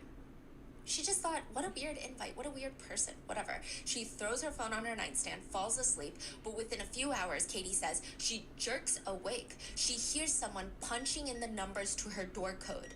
In Korea, most people don't have key locks on their apartment doors, but rather they have door keypads where you input a code to unlock the door. But each time you press a number, it's a noise. It's like a beeping noise. She hears beep, beep, beep, beep, beep. And her eyes are wide open. She can't see anything. The whole room is dark. And she hears, someone has come into the apartment. She hears loud, heavy footsteps, and it sounds like it's coming closer and closer to her room. The door swings open, and Katie says she sees that friend, the creepy friend that invited her to the creepy dinner party, the one that Katie turned down, standing in her doorway, holding a knife. Oh. You didn't come over. The friend starts charging towards her with the knife, and Katie said she screams, wakes up from the nightmare, drenched in sweat. She's frantic. She's breathing very quickly. It was a nightmare. Checks the time, middle of the night. Thank God. This whole thing was a nightmare. Bruh. Katie reaches over, grabs her phone. But the invite to that dinner party was very real. Her strange friend, Kim, really had invited her to a dinner party. Oh, God. Is the one from the beginning of the story that gives Ophelia the fingers. The police are stuck. They have no idea where 8-year-old Sarang has gone inside this building. They take the footage of her going up to the 13th floor with this random person, and they start asking the residents, do you know who this person is with 8-year-old Sarang? I don't know, I think that looks like the resident from floor 15. I don't know why they're dressed like that, but I think it's them. That's strange. Floor 15, are you sure? Yeah, I'm pretty certain. Do you see why that's weird? they got out on floor 13. Yeah, and they have a suitcase. Why would you walk up 2 levels with a suitcase and get off on floor 13? It just doesn't make sense unless you're hiding something, unless you want everyone to think that you live on floor 13 or misguide them. What did you say the residents' names are again? Oh, it's the Kim family. Authorities rush into the apartment in question, the Kim house on the 15th floor. They rush past the front door, past the kitchen, and when they get to the living room, why is my pen they're being standing weird? there, and they're staring at a completely spotless living room. Nothing is amiss. Nothing is in disarray. Not a single hair out of place. Oh my God, please. The lead investigator points at the bedroom doors. They split off. They search the entire house, room by room, closet by closet. Bedrooms cleared, closets cleared, kitchen cleared, restroom cleared. Not a single drop of blood. Not a single hair. Nothing. There is absolutely nothing. Except on the way out, the investigators see in the corner of the entryway, shoved to the side, a pair of shoes. Tiny, tiny, small shoes. Small enough to fit an 8-year-old. They bring in the luminol. They spray it across the bathroom, the kitchen, everywhere. They turn down the lights, and the whole bathroom lights up. Someone had cleaned up an entire crime scene. The bathtub in particular was at one point recently caked and smeared in blood. To the point that this indicates some kind of dismemberment, murder, or torture of some sort. But one question authorities have is, how were they able to clean it up so well? It almost seems like a seasoned professional hit job. The work of a professional. What did you say the Kims do anyway? I think the resident said the dad is a doctor? A few months later, the door of the courtroom pushes open, and in walk 12 attorneys from some of the top law firms in South Korea. This is the dream team of attorneys. They are the best of the best in the criminal defense attorney field. To get them on retainer, each one would be at least $10,000, if not more. There's 12 of them? 12 of them. You're talking about lawyers' fees close to $1 million, maybe. Wow. They're here to defend their client. 8-year-old Sarang's killer. 16-year-old Kim. The daughter of a well-established She's only 16. doctor. Oh. It's not the doctor, it's his daughter. 16-year-old Kim. She was the last one seen on the CCTV footage with Sarang. She was wearing her mom's oversized suit, oversized sunglasses, dragging around a suitcase. That's why the figure looks so weird. It's like a little kid wearing clothes that they're not comfortable with, that are a little too big for them. Luring Sarang into the house. She is the only one that was in the Kim family apartment the whole time during the murder. 16-year-old Kim is now on trial for the murder of 8-year-old Sarang. When Kim was first brought into the police station, immediately after her arrest, she was arrested, I want to say 16 hours after Sarang went missing. Or after the murder. She wasn't reported missing until later. So maybe like 12 hours after she was reported missing. And the 16-year-old, cleaned up the Oh, whole dude, apartment. why did my fucking... In actually less than 2 hours. Oh, Like okay. spotless. Not a single drop of blood. Wow. 2 hours. And the police almost overlooked it. Yes. If it's not for the The shoes. If it wasn't for the shoes, I think she would have gotten away with it for a while. I mean, perhaps they would have eventually come down to her, but This stupid thing yeah, keeps turning it would have off. taken longer. Wow. When Kim is first brought into the Fuck police this other station after monitor, her arrest, dude. she's led into the interrogation room. The investigators that aren't There is no maybe reason it working on shouldn't be this working. case, but they knew that some of their peers were, because they're working other cases.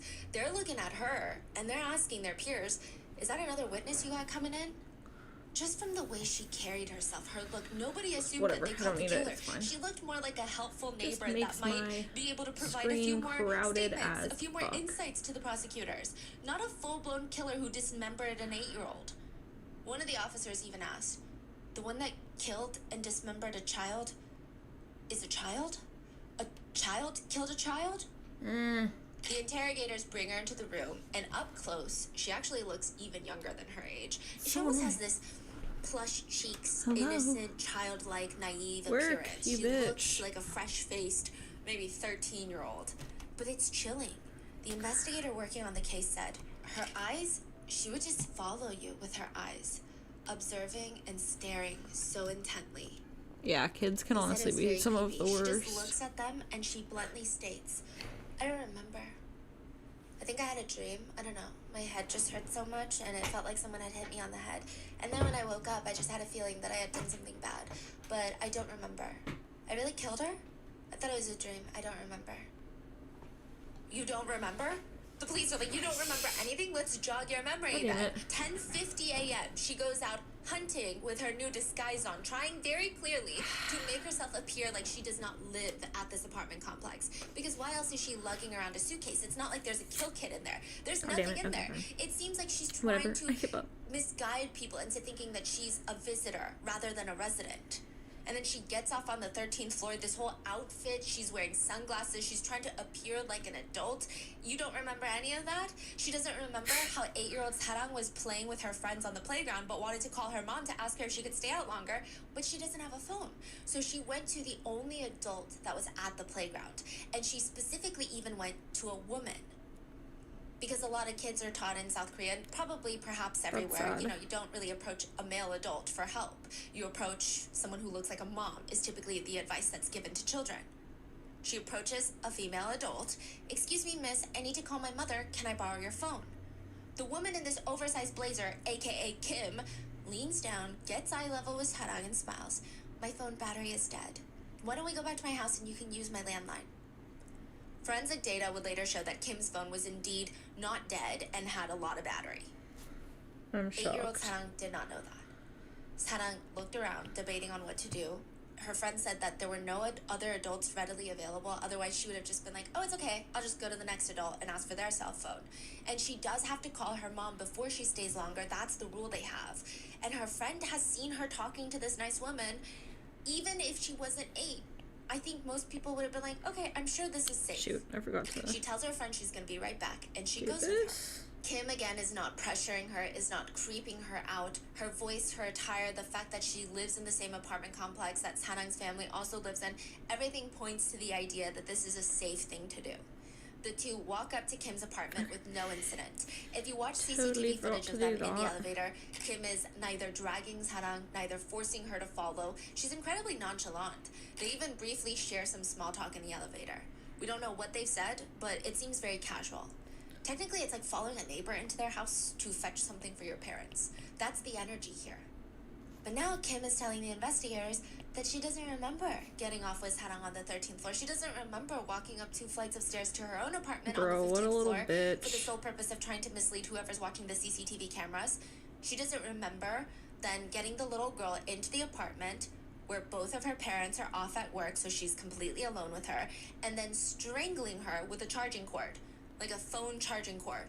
Literally, why? Just wrapping it around her neck and strangling her. She then proceeds to take off 8-year-old Sarang's clothes. I bet you anything she's gonna be that. I just wanted to feel, know how it felt. Placing her into the bathtub, grabbing 6 of her mom's kitchen knives to dismember her. She starts first by severing Sarang's right hand pinky finger. Interestingly, the knives were cleaned before being put back in their original spot. She has no memory of that either, though.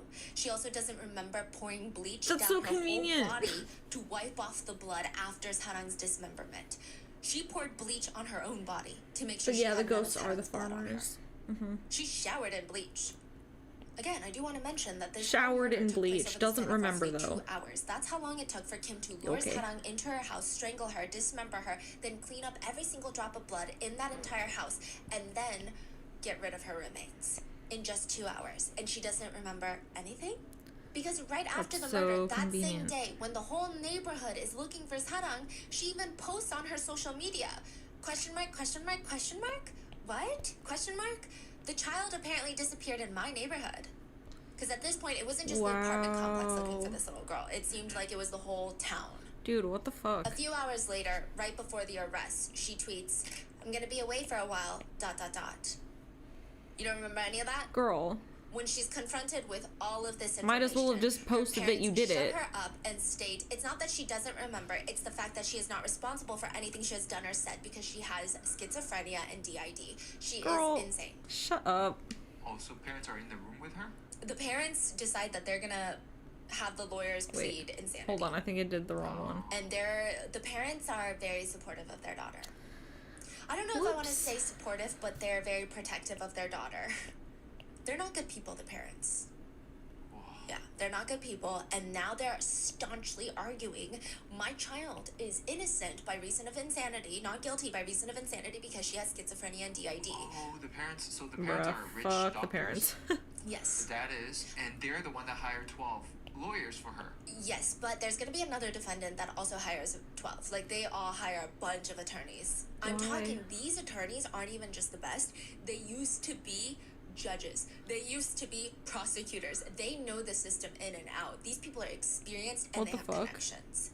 The family are just very wealthy. Very wealthy. I know that Kim's dad I feel like is a everyone should doctor. be required to Some get the sources state same that lawyers, Kim's mom is also you know? a doctor, or she's in the medical field, but I don't know what kind of doctors they are. Like, you shouldn't be able to pay for better doctors defense. In Korea, they do well. Yeah. Like, I get why, but also... There's another me inside of me. What? This girl is claiming that she has DID and schizophrenia. Kim is claiming that she has 2 alters, A and J. No. A strangled the victim's neck and J dismembered the corpse. She states, that day I heard hallucinations, so I went outside and was watching the kids. Girl, Just random kids at the playground. And in the midst already of weird as fuck, but sure. I saw the kid harassing a cat, hurting a cat on the playground, and I got angry seeing that because I have a cat myself. And the hallucinations told me to do it. I took her home and I committed the crime. Or at least my alter did. No. I'm rolling my eyes because it's ridiculous. Yeah, she further claims that she constantly hears a ringing in her ear, which what does that have to do with anything, girl? Condition called tinnitus, I believe. Like, okay, tinnitus doesn't make you kill people, in one or both of their ears, or make you schizophrenic, or have DID. What is happening? Whiplash, head injuries, too much earwax. There is no link to tinnitus and schizophrenia. Yeah, like what? Not that I could find. I will say there is a link, interestingly, between tinnitus and anxiety and depression, though. But none to schizophrenia. Not that which also doesn't make you kill anyone. Even if she is schizophrenic, that is not a link to cold-blooded murder. Most people that suffer from schizophrenia what does any of that have to do with murder? Crimes. But because that's the defense's claim, now both parties, the defense and the prosecutors, they got to bring psychologists in to see if she was in fact not in her right mind. Oh my god, that's so enough annoying. To be schizophrenic and to have DID. You have to prove that you were in a state of psychosis during the murder. Oh. The psychiatrists go I don't in get why and no they one start understands reviewing that that's all how, of like, Kim's records. not guilty Kim by reason of actually does insanity have a works. psychiatric record. And it doesn't mean that Even you're, just like, last year before the murder, free Kim was from seeing a consequences psychiatrist either. because Like, she admitted to her art teacher you're that still she wanted to fucked. strangle a cat. Maybe even hinted that she had. She gets reported, and the psychiatrist writes in her notes, patient states, it's not that the violence comes out of me, but I think there is a lot of violence inside of me. I thought I should strangle a cat once, and I watch a ton of gory, cruel movies. Patient also states very bluntly, it's better Again, I think that bitch. 2/3 of the human population disappears. What the fuck? I think it's better for humanity to survive in smaller does that have numbers. to do with Just anything? remove the bottom layer. It would be the best. Some classmates indicate that Kim has this strong air of superiority around her. Oh, Her dad's a really? You doctor don't and they say. drive around in these expensive cars. And her psychiatrists also worry that she's got some antisocial tendencies. You know, she doesn't make a lot of friends. Again, one of her I'm favorite truly pastimes is shocked to just sit at the neighborhood playground by this watching little information. kids run around. It's a slightly alarming thing to do. A little bit, yeah. She often tells her doctor that she's depressed, struggling, and wants to end it all. She said she lies down at home all the time. Sometimes she draws, sometimes she reads, but a lot of times she doesn't have the energy for anything. Except maybe punching her bed or ripping at her dolls, okay? She has a lot of built-up anger, resentment just boiling inside of her. In South Korea, every year, they do an emotional behavior test for all students in schools. Do they It's very really? interesting, but it's supposed to be an Huh. early intervention measure. I don't know how Interesting. well it's implemented or executed, but the purpose would be to identify the students who are at risk of mental health Uh-oh, issues chat, they're and coming provide for you. early help. According to Kim's reports, she scored higher than normal on the self-exit score, meaning she was actually placed in the group of concern for her school. Kids I that mean, might need yeah, intervention, that's not surprising. which is another reason I think she had to undergo therapy. Now, Kim wasn't actually in school at the time of the murder, even though she's 16. So I'm not sure if that test is from a year before or right before she dropped out, but she drops out of high school, which is not that common in South Korea, especially for the daughter of a doctor. They even asked her why, and she bluntly tells the authorities, there's nothing more to learn at school. But back then, when she was in school, she does have a very unapproachable attitude. Her teachers state she's really smart. I will say that. She has an IQ of 140 and typically does really well for herself in terms of grades. Always on top of her class. 140? Yeah, she's She's a smart. genius. Huh. Yeah. She's in the gifted education programs for math and sciences. One of the comments left by her teacher on the reports reads, makes efforts to independently solve problems and tasks, which is pretty good for a 16-year-old. But she's what you would call a smartass. She's such a smartass. She would ask questions in class, which is great, yes. But a lot of the times, they had nothing to do with the subject matter. And she was so persistent. funny. That was what her teachers said about her. It's almost like she wants to interrogate her teachers when she asks questions. She doesn't want to learn. She wants to interrogate them. That's Classmates weird. remember her being called a prodigy growing up. She learned how to read very quickly when she was very, very young, before the average reading age. She was also very interested mean, in get medicine in line, and I anatomy. guess. She would just carry around medical books and You're tell not everyone the she's only going to be a one? doctor just like her dad. But there does seem to be some trouble at home with her dad. One time when classmates said, once Kim came to class with this eye patch, and like a pirate's eye patch. Multiple days had passed and everyone thought it was so strange, so they asked her, what's wrong with your eye? She lifted up. The entire whites of her eyes were bloody. Clearly she was injured. She said, my dad hit me because I missed a single day of Hagwon, which is after school tutoring. Interesting. She's claiming her dad punched her in the face. It was Okay. widely agreed upon that, yes, Kim is smart, but she uses all of her smarts to be calculating and persistent more than anything. The type of person that kitty is uses right all their there. brain capacity for bad. Ethan. That's just the feeling that everyone got Ethan from her kitty. even before the crime. Kim also liked to draw. She had a ton of drawings that she would post online, so the authorities and psychologists had to analyze all of those. Now, there's not too many public observations of each specific drawing, but I will say that a lot of those drawings have been made public, and right off the bat, you can just tell. Kim likes to draw very, very dark things. Almost all of her drawings center around cannibalism, harm, violence, gore, Girl. weapons, death. What the just hell? dark stuff. She has one drawing of a person sitting at this dinner table with this plate of food in front of them. There's a wine glass on the table, and the whole drawing is in this light blue shaded color, except the food, except the liquid in the wine glass. They're the only ones in color, and they're both drawn in this dark, deep shade of red. I'm gonna be blunt. I think the person is being forced to eat human flesh and drink human blood. That's what this drawing looks like. The person in the drawing is holding the knife, but also trying to not gag, and their other hand is covering their mouth like they're gonna throw up everywhere, which is very interesting. Because remember, Kim's roleplay character was PJ, and PJ was forced to eat human flesh by Ophelia. Do you remember that? So can we assume that this is Kim drawing Kim? Is this a depiction of PJ? How closely does she feel with the person that she's drawing? It's just very interesting. Her roleplay drawings. In another drawing, there's just a decapitated head on a plate. Half the scalp has been peeled off and opened, kind of like a bowl, if you will. Half the head is peeled open, and you just see a brain. It feels like someone is about to grab a spoon and start scooping out the brain and eating it. It's all very gory and done very specific. Some people believe that this picture of the brain being eaten is almost a cry for help from Kim, to almost indicate that she doesn't know what's going on inside of her head. I don't know if that's what almost this like is. She wants to crack open her head and see what's going on. Maybe she's got some, a lot of people say that's the analysis that was taken away. I think she's just trying to be edgy and weird. It's done in a very specific, almost anime-inspired drawing style, that it doesn't feel initially startling. There are other drawings with just close-ups of people's necks with ligature marks around them. It looks like they had just recently been strangled. Another one of a scared-looking girl that's covered in blood. There's drawings of bloody eyeballs cut in half and thrown onto a plate to be consumed. One art therapist analyzed Kim's drawings and said, like, they're technically pretty decent drawings. Quite a symmetrical structure, but if you look at this subject's drawings, they're all different, not symmetrical. Most of them are not.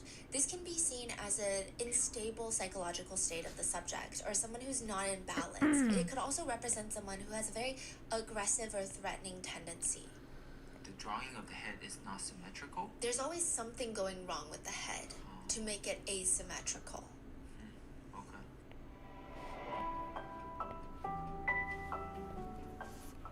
I don't know how common this is. It could just be a me thing, or maybe it's girl math, but I am the type of person who will convince myself that I need a subscription service for a year because it's cheaper than if I bought it month to month.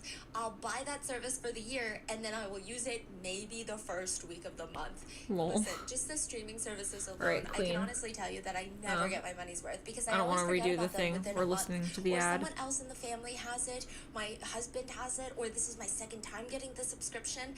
It's just so much to keep up with. Even if I do buy just the monthly subscription, again, I'll forget and it'll never get canceled until that is I got Rocket Money. When I started using Rocket Money, I was actually surprised with how many subscriptions I had. Some of them I paid twice for and I just never realized for months. Rocket Money is a personal finance app that finds and cancels your unwanted subscriptions. See, that's why I cannot live in a state with natural disaster weather. With Rocket Money, I don't have to spend so much time hard no for me. Statements to see what I spent my money on and what subscriptions I have, because a lot of the times, even if you do that, you see it and then you forget it and you're like, oh, I didn't even realize that they charged me twice. Rocket Money makes it so easy by letting me see all of my subscriptions in just one place. And on top of that, if I don't want that subscription anymore, they'll help me cancel it with just a few clicks. Rocket Money even helps with managing my budget. They give me this clear outline on my spending this month and compare it to last month to give me a clear view of my spending habits and trajectory. Plus, they'll help me create a custom budget to make sure that I keep my spending on track. They'll also try to negotiate to lower bills for you by up to 20%. This is crazy. All you need to do is submit a picture of your bill and Rocket Money will literally take care of the rest. You don't have to talk to customer service. It's so convenient. Rocket Money has over 5 million users and has saved a total So of how you doing, chat? How's it going? Subscriptions, saving members up Do you like the basket? $740 a year when using all the apps. Yeah, basket. So stop wasting money on things you don't need. Cancel your unwanted subscriptions by going to rocketmoney.com/rotten. That's rocketmoney.com/rotten. rocketmoney.com/rotten. Sorry. And overall, most of Kim's drawings, they said that there does seem to be a clear indication of just volcanoes, earthquakes, and tsunamis for me. Point to the last time a single one of those things has happened in this area. Another analysis includes, and I don't know how they got to this, okay, based on the way that each stroke is handled and the contents of the drawings, just an overview of all the drawings, the psychologist said, it appears Kim is very self-assertive in her personality. even her brush strokes, they don't seem hesitant. They don't seem like someone who is erasing and then redoing and contemplating and is unsure of their movements, unsure of their ability to draw. It shows someone who's very self-assured but has somewhat paranoid tendencies. Another observation is it appears Kim wants to receive attention from others, but there's a clear hesitation and reluctance about it. So there does seem to be some reports that children of that age, when they're around 16 and they draw a lot of these dark things, there might be an inner need to want to receive attention. But Yeah, also that's what I hesitation was because maybe getting. the attention that she receives from her parents is not the type of attention she wants. It's unclear. Now, ultimately, the psychologist analyzed. There's almost no chance, however, okay, regardless of her drawings, that she actually has DID or schizophrenia. All of her symptoms appear to be someone Cool. pretending to have such disorders. Yeah. But she may or may not have. Now, side note, quick disclaimer here. Her official records show that she may have Asperger's syndrome. This is no longer recognized as an actual disorder, at least in the United States. I'm not sure about South Korea. If I'm not mistaken, the disorder was no longer formally recognized in the US in 2013, but Kim is diagnosed in 2017. So I don't know if things are just different in South Korea, but in the US, it would have been diagnosed as autism, which is just a diagnosis that, again, has nothing to do with her crime, just like DID and schizophrenia. It does not make her more or less likely to commit a crime, and like I said, No, people with such listen, she has diagnoses the are type of probably not autism where she victims needs of to violent kill crimes people. rather than perpetrators, but you get what I'm saying. She's That's her special diagnosed with interest. autism. That doesn't mean anything, because she wasn't in a state of psychosis. When one pleads insanity, you can't just show proof of any sort of mental health disorder and state that you're insane. You're not insane. You have to quite literally be in a state of not knowing what you're doing. And there is just way Yeah, too that much came out panic to be forever ago, involved in didn't this it? murder to say that I truly don't know what I was doing. I wasn't in my right mind. There's clear meditation, the disguise, Exactly, the cleanup, Peterman. the disposal, everything. Even before, during, and after the crime, Kim's got some interesting Google searches. She's searching up juvenile commits murder. Find a way to get rid of blood showing Yeah, I guess up the in only luminal thing we get tests. is like Duration snowstorms. of That would be blood the only showing up thing. on luminal test. Is it We illegal might to get a sprinkle flash corpse flood here or cremation there. remains in the sea? Busan murder case without a body. She doesn't even live in Busan, so I think she's referencing a former case. She lives in Incheon. Good which is job, where the William. airport is. I'm proud of you. That's how most people would recognize the city, I think. Butchery, how to make bone powder, cremation, sea burial. Whoa, this is like long before? This is an hour or two before and even during. During. She even searches up very specific elementary schools and their schedules, what time they get off. That does not seem to be someone who is in a state of psychosis. The way she also dismembers Harang's body in the bathtub, putting her organs and fingers separately in a bucket. There's evidence that she cut off the finger first, took out all of Harang's organs, and put them in a bucket of water Girl. so that they don't go bad. Girl. Then she continues to dismember the rest of Harang's body. Again, that doesn't sound like someone No, who's like, in a you state definitely a of psychosis. killer. Wait, what happened to the girl's body though? We're gonna get there. Okay. She manages to clean the entire bathroom, He's like, getting "I need rid to of know." every drop and speck of blood. And at the end, she stands in the shower herself and pours bleach on her own body to get rid of any blood stains on her. Again, not psychosis. In fact, the crime scene was so clean that the authorities initially suspected that her parents must have been involved. They were like, they must have come home, must have seen what happened, and helped her clean up. There's no way a 16-year-old did this. But her parents have an airtight alibi. There's no way anybody else was in that apartment aside from Kim. Interesting. Ultimately, you can't just say you're crazy and just get a mental health diagnosis in order to be deemed not guilty by reason of insanity. But apparently, It's Kim doesn't concerning know that this. she's so good at One it. cellmate of Kim said, Oh, I this is didn't while like they're that. waiting for the trial. This is while they're doing all the tests, all the psychiatrists are coming in. She's lawyered up. The cellmate said, this girl is weird, very strange. The very first day she came into our cell block, she sat down, joined a group of inmates.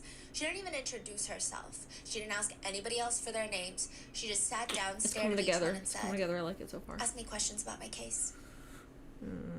Like she Probably knew 'cause SpongeBob got that her weird, case was famous honestly. and she's doing some sort of Q&A. But most of the time, they said Kim was just very pissy in jail, as if someone Thank had you. wronged her, like someone did this to her. Very ogure is the feeling. Ogure in Korean is No, it's a very not out in the specific word. rain. Sadness That's is the you're worst. sad. Ogure is sadness due to some sort of injustice, typically. Like, you didn't do anything wrong, and why are they doing this to me? I'm so sad. I'm so upset. It's like, I just feel pity for myself. One day, her cellmate said she comes in practically skipping, which is a change. She's humming, she's singing, she's laughing. And this is after a meeting with her attorney. They said that they'd never seen Kim in such a good mood. Suspicious. What's with the high spirits? Did your lawyer say something? They said if I have a mental illness, I'll get 5 to 10 years. So I have hope again. Wow. After Kim, About again, that. another disclaimer, this no longer exists. After Kim's Asperger's diagnosis, her parents sent her books on Asperger's syndrome Wait, for her to hold on. read. And the inmate said that she would just... Every day she would read a page, and that symptom that she would read up on, or that action she would read up on, would become her whole personality. It's like she's method acting in prison. She was so creepy that the guards and other inmates that have children, they would hide their photos of their babies around Kim, because they're like, I don't want her to remember my kid's face. I don't want her to do anything with my kid. I'm scared. And the fact that parents gave her a book? Yeah. Wow. They Eesh. know what they're doing too. Oh, yeah. One of Kim's doctors said the possibility of mental illness is low. In terms of the legal letter of the law, it would have to just be that she does not know where she was or what she was doing or what would have been the result of her actions, which is not the case here. At one point in jail awaiting trial, she even turns to her cellmate and says, because I'm crazy, I'm innocent, right? Nobody agreed with her. Not after what she did. Not after how she left Sarang's body. 10 hours after Sarang is reported missing, before Kim is arrested that night, the forensics team of the police department, as well as the firefighters, are gathered up on the rooftop. Nobody's saying anything. It's pretty clear nothing is going as planned, because just a few hours ago, they're like, this is good, she's somewhere in the building. But now it's not looking good. The rooftop is not a pleasant space. It's not a rooftop bar or a lounge area or a communal area. It's just a roof with all the air conditioning units and this platform. Imagine a roof as a rectangle. In the center of this rectangle, there's a square. It's a platform. But in order to get to the top of that square, you have to walk up a flight of stairs and then climb up this 10-foot vertical ladder. And on top of this square in the middle of the roof, there's just a water tank. So it's a very tall platform for a water tank. Yes, and the only thing on there is a water tank. There would be no reason for anyone else to be up there. Firefighters and forensics teams, they're staring at this platform. And Sarang's family, they're not allowed on the rooftop. But they can just sense, they said that they could just sense their lives were never going to be the same. They might have had hope, but when they see these 4 forensic team vehicles arrive at the scene, they said they were starting to lose everything. They just had this terrible feeling. They were screaming at the police, please, can you just tell me what's going on if we can't go up? And they said that they knew it was wrong when nobody would say anything and nobody could even hold their eye contact. So they're like, what's going on in this roof? The firefighters start slowly climbing up the platform, which, side note, even for some of the forensic teams, climbing up this very straight vertical ladder, even if they were to fall off, they're not going to fall off the roof. It's not that dangerous, but it's just creepy. It's scary. They said it was hard, and it's crazy to think that someone is coming up here by themselves willingly. So they climb all the way up, and right next to the ladder, on top, are 2 white bags. 2 of them.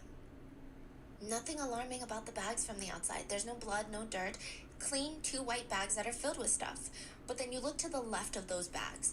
Right next to it is Harang's diary that she carries to school every single day. It's placed right next to the white bag. And this is so weird. We don't have an explanation for this. You know when you're just little, you pick out what outfit you're going to wear to school the next day, and you almost lay it out like you're wearing it. So you lay out the t-shirt flat on the bed, and then the jeans flat on the bed, like a little person, right? That's how Harang's clothes are laid out. That is crazy. What? There's no reasoning for it either. That's so weird. Some really sick behavior. Yes. It's almost What like the fuck? A sign, a signal of something. Yeah, no blood, that's so just weird. Her clothes are laid out. So the forensics teams reach over, open up the white bags, and they find the dismembered remains of 8-year-old Sarang. Obviously, the grief of finding her little body is high, but these teams are trained to observe and take the emotions out of it until later. And they notice something fascinating. On the white bag that the remains were placed in, again, not a single That would be drop of hard blood. to This is remove the emotions. cleanest body disposal that they had ever seen. Ugh, There's I hate blood that. inside the body. But on the outside, how did She's they way get too the good at remains this. in without getting any blood? It's just done like a Gross. professional hit. And when you say dismembered body, what do you mean? A lot of pieces. Like big chunky Yeah. chunks? Yeah. And that takes a lot of effort. Oh, A yeah. lot.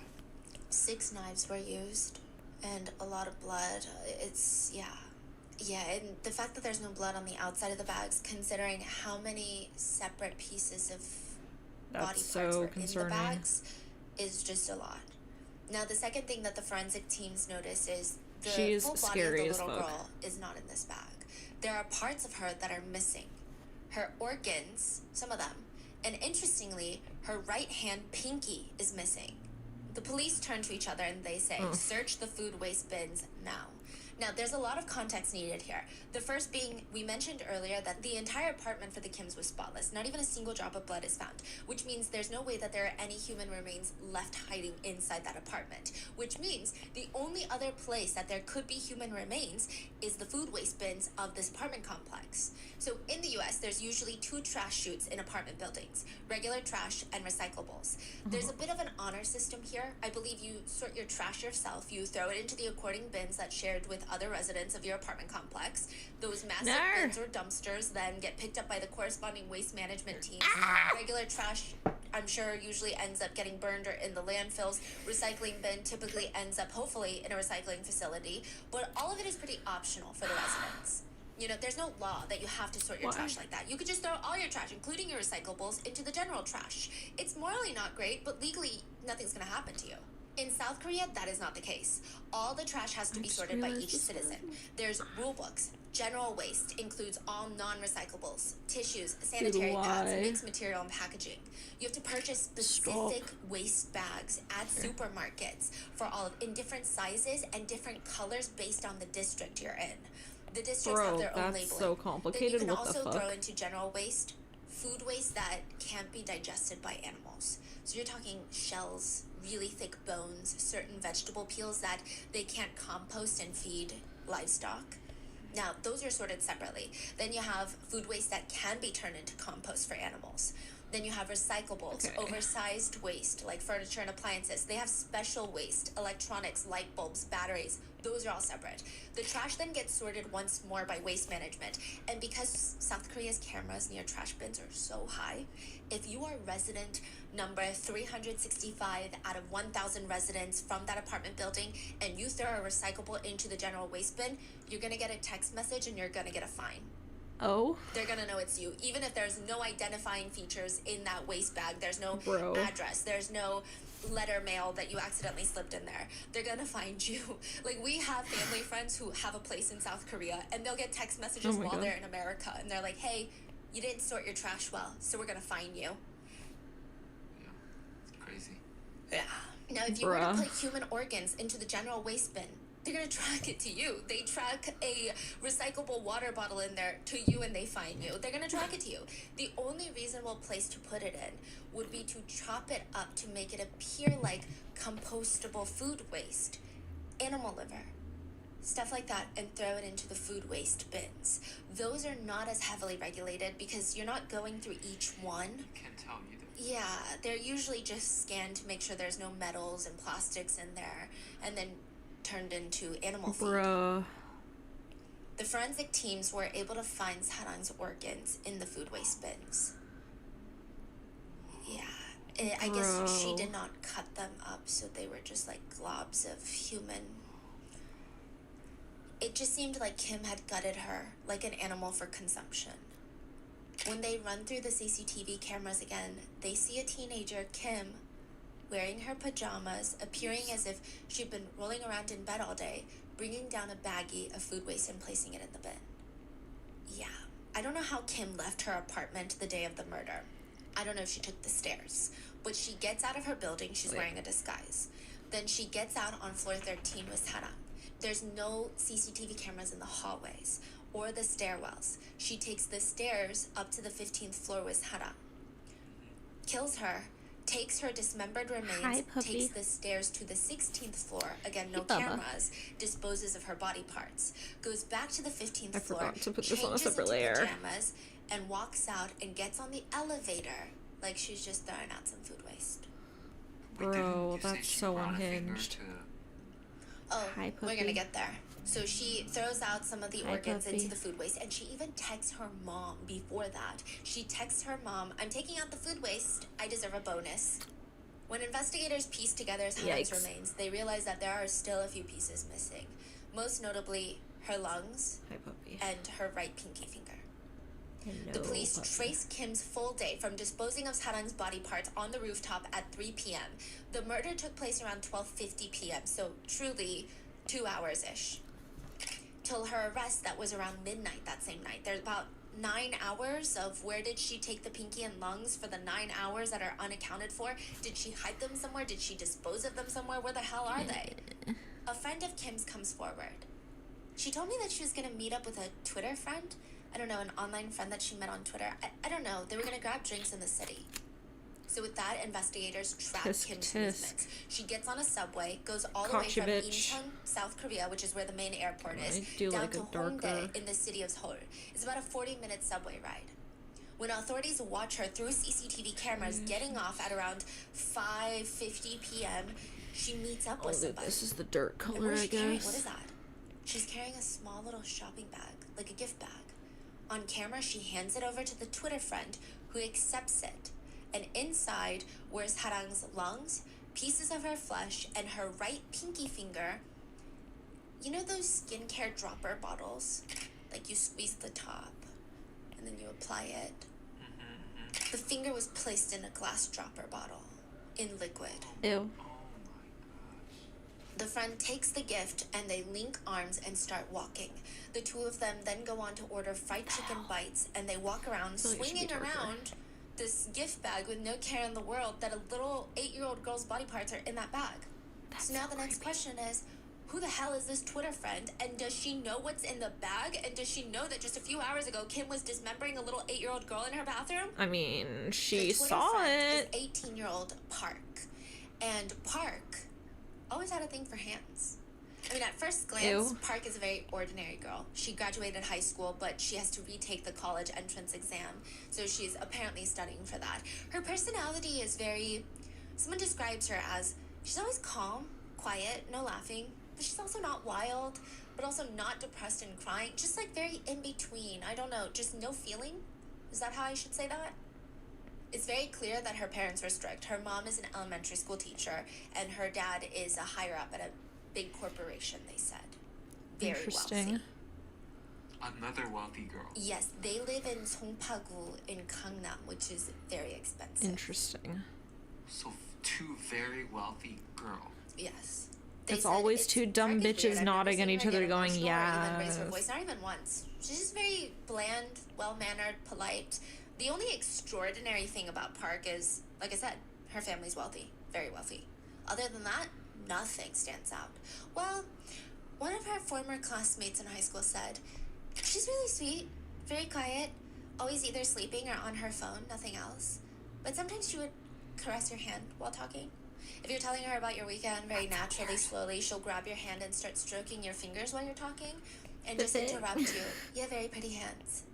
The classmate said, for sure, it seemed like she had some kind Weird. of hand fetish. But having a hand fetish is not something abnormal or something that would indicate criminality in somebody. So what does this very normal girl that has nothing to do with Kim and the gruesome murder of an 8-year-old Sarang, how are they connected? I mean, if she has this strong liking for hands, could it be possible that she was purchasing the finger from Kim? Is that what's going on? Because Park is kind of the wild card. Kim, from the beginning of the investigation, it's very clear that Kim's got a lot of plans and none of them are good. It is believed that Kim strangled multiple cats during her childhood. She stated she thought about it, but Bro. people believe she did. There's Evil. stories that she even fully dismembered and pulled apart a bird on one occasion. Evil. Which is wild, considering earlier she tried She's to argue so that she evil. was having that hallucination and killed Sarang because she saw Sarang harming a cat. Which I don't even believe, first of all. No. And second of all, it's like, you've been accused Definitely of killing cats not. and birds, so you can't really stay on this moral high ground of animal abuse is bad. Anyway, Kim constantly lurks on the character communities, frequently creating all sorts of characters. One time she's a teenage girl that self-exited, and I guess she's telling she has such a grim victim stories on social media complex. now. Other times she's an unemployed alcoholic in her 30s or a mafia henchman that's unhinged. Every character that Kim develops seems to only escalate in their dark background lore. And even the types of chat rooms that she starts joining, apparently they're just getting more and more gory and violent. Maybe the crime is her way of living out her fantasies. Her interests in life clearly skew darker. Classmates of Kim said, that girl liked anything that had to do with cannibalism. She would quite literally eat it up. Anything bizarre, gory, that freaks other people out, dismemberment stories, she's always I knew she was just trying to be she even joked shocking with about her how much drawings. she loves the American TV show Hannibal, about a brilliant Of course psychiatrist, she Dr. Hannibal does. Lecter, who happens to be a serial killer and a serial cannibal on the side. He's being hunted down by an equally brilliant FBI profiler, Will Graham, who happens to be Dr. Lecter's patient. So the FBI agent hunting down the serial killer needs therapy, and his therapist is the very serial killer that he's hunting, and because his therapist is sick and twisted, he starts playing mind games with Will, even attempting to slowly make this FBI agent insane. She's obsessed with that show. Now, one fascinating part of the show Hannibal is that all It's the so cheesy, cannibalistic scenes, all though. the human flesh is prepared by the serial killer, Hannibal himself. But he prepares his meals like he's Gordon Ramsay, like a Michelin-starred chef, listening to classical music, spending hours crafting the perfect it's so taste profile. cringe. It's a visual experience. The concept of cannibalism mixed with the highly meticulous, delicate culinary art is good. But Kim would write, I really crave cannibalism after watching that show. I keep trying to download more episodes. I mean, Hannibal's great. It's just The American cheesy. I drama can't where he imagine cooks basing an dismembered actual bodies murder and off even of shares it. them with Like, acquaintances. Kim had met Park, or should I say, Ophelia, ugh. online 2 months before the murder. And instantly, Kim is I attracted mean, it's to telling Park's that she tweets only and goes messages after about her victims that are fascination with helpless. hands. Park was sending anybody on these character chat rooms just videos of people massaging hands sensually, slowly, writing messages like, someday I want to touch your fingers like this too. Super This gross. video might actually be too much That for she our has a kids. hand fetish, Yeah, clearly. they were, And I don't that know, you it's just a lot. Now, later, got her the a authorities hand, ask Park and about that the is the gift that she hand. It's the received, hand of an because it's 8-year-old, such though. An odd part of the When body this to is be clearly missing, like the a right-hand sexual pinky. fetish for her. Like, And they what also the asked fuck? Kim, and Kim That's says, so creepy and I thought gross. the fingers were pretty. I I hate thought it. it'd make a really good gift. Why did you also bring a Ugh, I knife when hate you it so went to much. meet with Park? Oh, to eat with it. Okay, I'm gonna draw Wait, some pumpkins There's now, a knife because in the back too? She brought a knife separately. I'm tired of not a drawing knife. But lavender inside the for a bag, there's sec. thigh flesh, there's lungs, and the finger. So She's trying to go. right?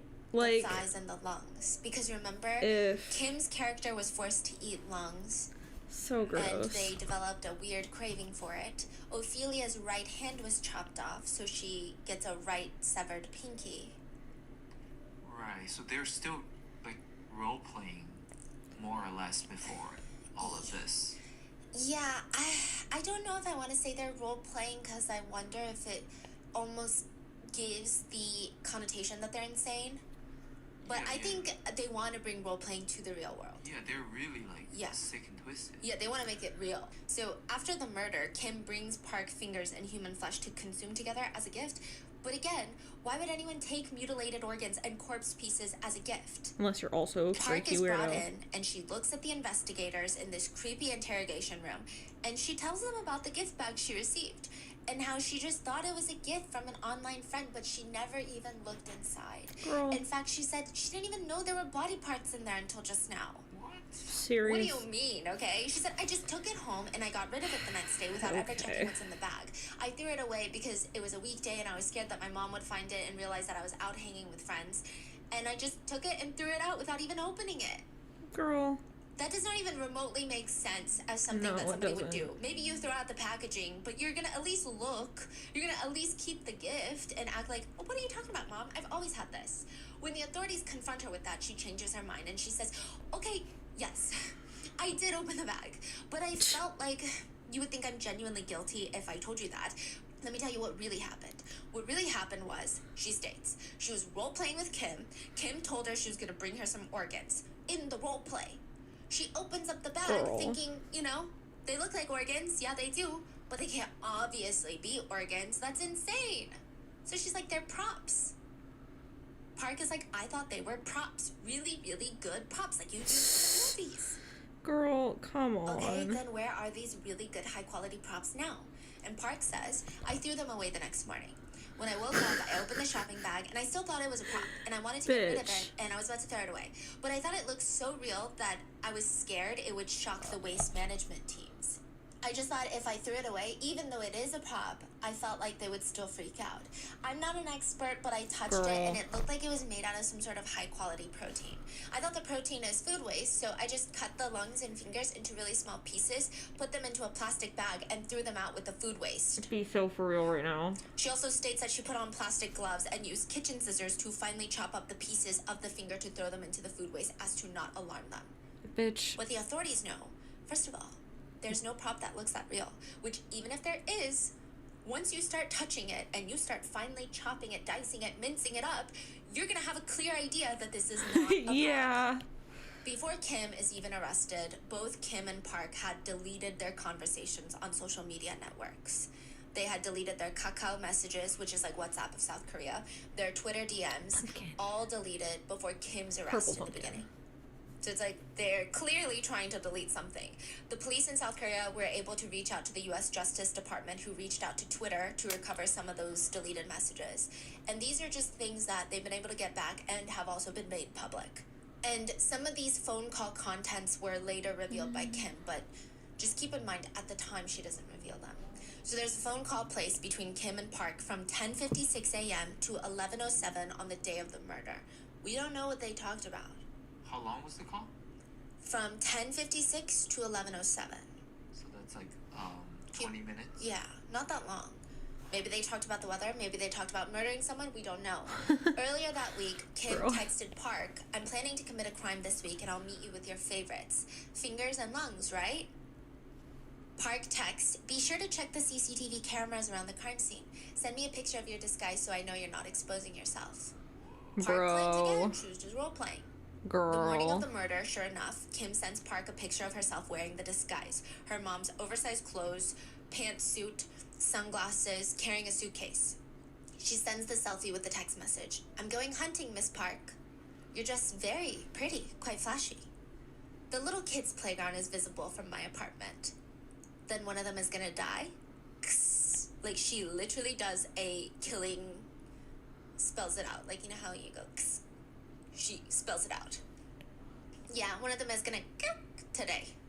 Bruh. What time does elementary How much school more finish clear again? could that be? Remember, Park's mom is an elementary school teacher, so she tells Kim, lunch starts at 12, the lower grades probably go straight home after eating.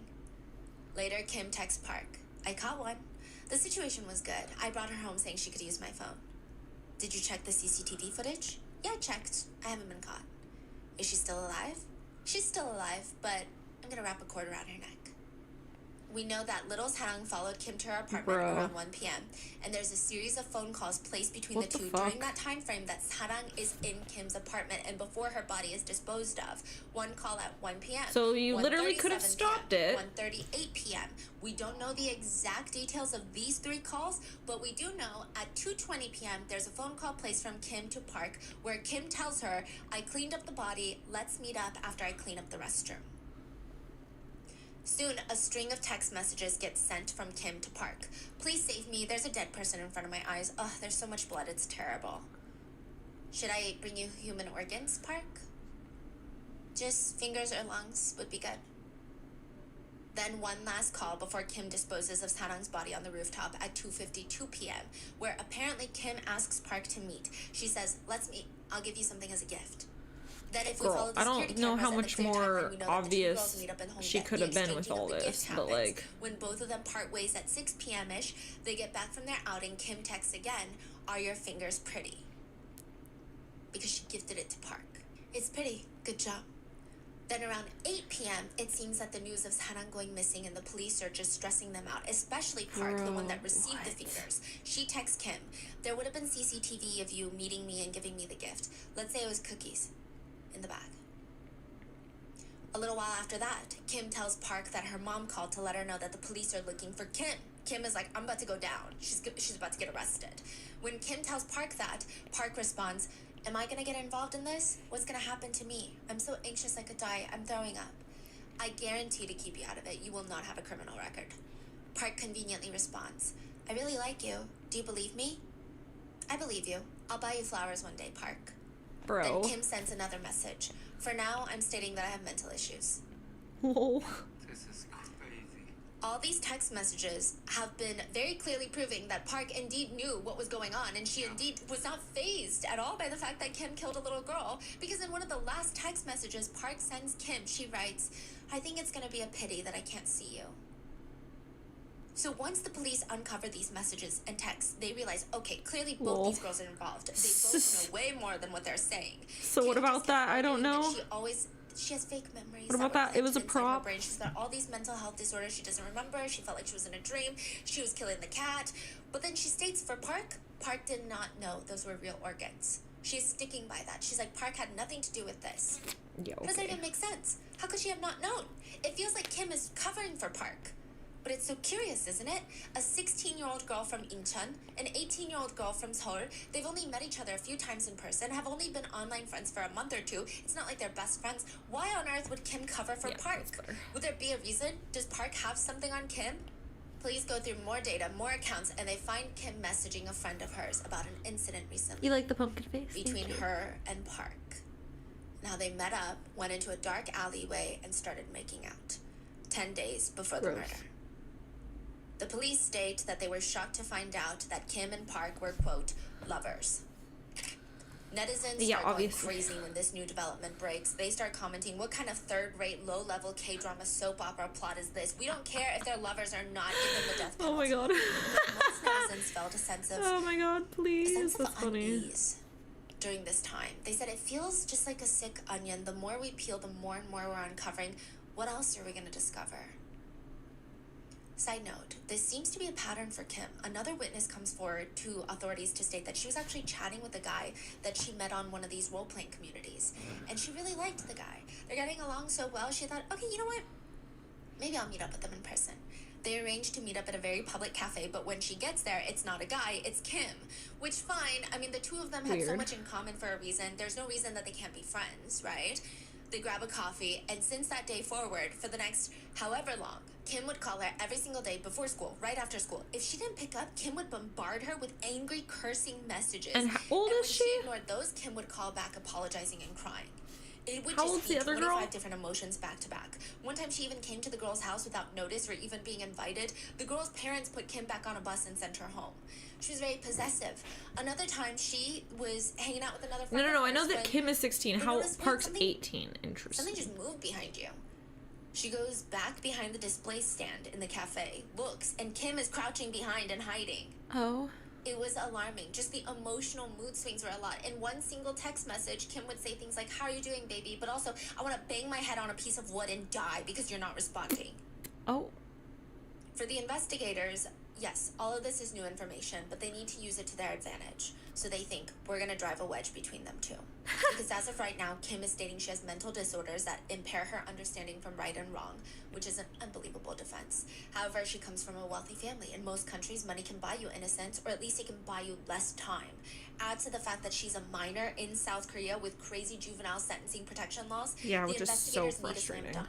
As for Park, she's not a juvenile. She's 18 when the crime took place, but she's arguing that it's roleplay. They don't even have the pieces missing in their possession to try to see if it could be even considered a prop, right? It could technically be argued that she was in character during all of that and she had nothing to do with any of this. No. Again, a very unbelievable defense, but Park also comes from a wealthy family. So the best way to proceed is when you have two perpetrators that turn on each other. Because they almost sounds like they could get away with this. Yes, which is what they do. The interrogator sits down with Kim. We just talked to your friend Park. She's not involved in any of this. Oh yeah, we know. She told us she's not. She said, I don't know why I was hanging out with such trash in the first place. I mean, obviously the police thought she was guilty for a reason. She must be trash. Oh my god. Yeah, she told us the time that she spent with you was quite unpleasant. Oh my god, just made her uncomfortable. stop. Shit talk. That's so fucking funny. The interrogator said right when those words came out, Kim's entire face expression changed. That girl has no reason to speak so badly of me. She should pay for her crimes too. Did you know that Park knew about the murders and actually conspired with me? Those were her words. What do you mean? How could she ever really think that fingers are crossed? Do you really believe that? That's There's no way so that she funny. did that. Okay, she knew. They were That body worked so parts. well. And with that, Fuck yeah. the two girls, quote I love lovers, spooky they turn on season. each other. Spooky season's the Kim's best. new story is that they were playing the murder game. That Park is the mafia boss, because that's what her character is, and Kim is the henchman, and the two were going to throw a Hannibal-themed human flesh party, but they needed to acquire the flesh first, and Park was the one giving her instructions. She said Park ordered it, and because I'm mentally ill, I felt a compulsion to listen to whatever Park told me to do, because I was scared of Park. Right. Yeah, she said if Kim ever wanted to back out, Park would instigate her, push her, and say things like, if killing people is nothing to you, if you kill someone, give me their pinky finger and lungs. Just egging her on. She said even when she gave Park the gift, while they were out eating fried chicken, Park opened the bag, checked inside, and they talked about how pretty the finger was. So she's like, Park's lying. Park knows about all of this, and Park wanted me to do this. I mean, they asked Kim, why would you protect Park in the incorrect. beginning? And she said, I wanted Park not to be punished so that if I'm punished because I did everything alone, then Park could still visit and be my friend. As to why she's confessing about Park being involved now, she says, well, I tried to protect Park for a while, but my parents and relatives told me that it's best to change my mind on that and do what's right for the victim. Please. Which is to tell the full truth. Now, there's going to be two trials with two defenses and two stories, if you will. Kim, who claims that Park ordered this, and then Park, who claims the whole time she thought this was a role-playing game. She didn't realize any of this is real. She argued, I had no idea Kim would actually commit murder. I thought we were playing like we usually do. Oh my God. Interestingly enough, in court, though, Park was the picture of remorse. I think she had a lot of training and guidance from her attorneys, but she behaved in the way that the public at least maybe wanted her to, that she could in that moment. She's bowing her head, she's apologizing, she's trying to appear like she's reflecting on her actions. Kim, on the other hand, she's very blunt when she answers questions. She doesn't seem embarrassed or feel an ounce of guilt. One of the trial specialists present said it was fascinating. When she sat down, she would look at everybody in the courtroom like this. Her expression... Side-eyeing everyone. Yeah, like just looking at them like, what? Her expression could only be interpreted as one that feels no guilt. When witnesses would take the stand to speak, her face always had the expression of, okay then, let's see what you have to say about me. At one point, the prosecutor's side was going to call Saddam's mother as a witness to testify on the stand during Kim's trial. Kim's defense team tried to block that by stating, why do we have to call the victim's mother to court and hurt her It's the victim's mom? What? As if they care about anything but getting Kim last time, because if the mother comes, it's, you know, it's going to be more depressing and everybody is going to see the impact and it's going to make Kim look worse. Additionally, if you think it's that bad, a jailhouse informant came forward to say that in jail, Kim was complaining about how everybody's forcing her to apologize to Saddam's parents. She said to her cellmates, I'm having a hard time I feel so bad for Saddam's family. Like, holy She said, shit. I keep having to think about the incident and it's very scary. I just want to forget, but I'm told I need to remember all these details. I mean, I'm a person who deserves to suffer, yeah, but I'm going crazy. I just hope this is all over very soon. It's hard to be alive. I want to die, but if I die, then there's still going to be people sad when I'm gone, so I can't die. Oh my God. I don't know who you're talking about. Yeah, who's gonna be sad? The way Kim was handling herself in court was just startling. She's very brazen. Even when someone would ask her a question about the crime, she would just say, could you repeat that? I didn't understand. Could you speak clear, please? One time her attorney was speaking in a microphone, and I guess the court couldn't hear him, and they were like, can you please like move the microphone? And she just reaches over and pulls the microphone closer to his mouth. Jeez. To the lawyer's mouth? Yeah. What the fuck's wrong with her? I mean, come on, you don't even know how to do your job. The least of it, but you know. Yeah, it's very clear she does not care. Another example, the prosecutors had Kim on the stand, and they're asking her for the community name that she and Park met online in. And she just stares and responds, I mean, I have the name, but I don't know why that's important. The community chat room is just the place that I met Park, nothing more, nothing less. What? I mean, like, girl, you don't get to decide what's important for the case. A prosecutor she didn't find attractive. At one point during the trial, she stated that one of the prosecutors was very handsome, and afterwards, when he was in the courthouse, she would keep fixing her hair and looking at herself in the mirror. Crazy. Someone that was present at Kim's trial wrote on a forum, her face looked more innocent and nice than I would think. If you pass through a busy part of Seoul, she has the type of face that you'll see every 10 seconds.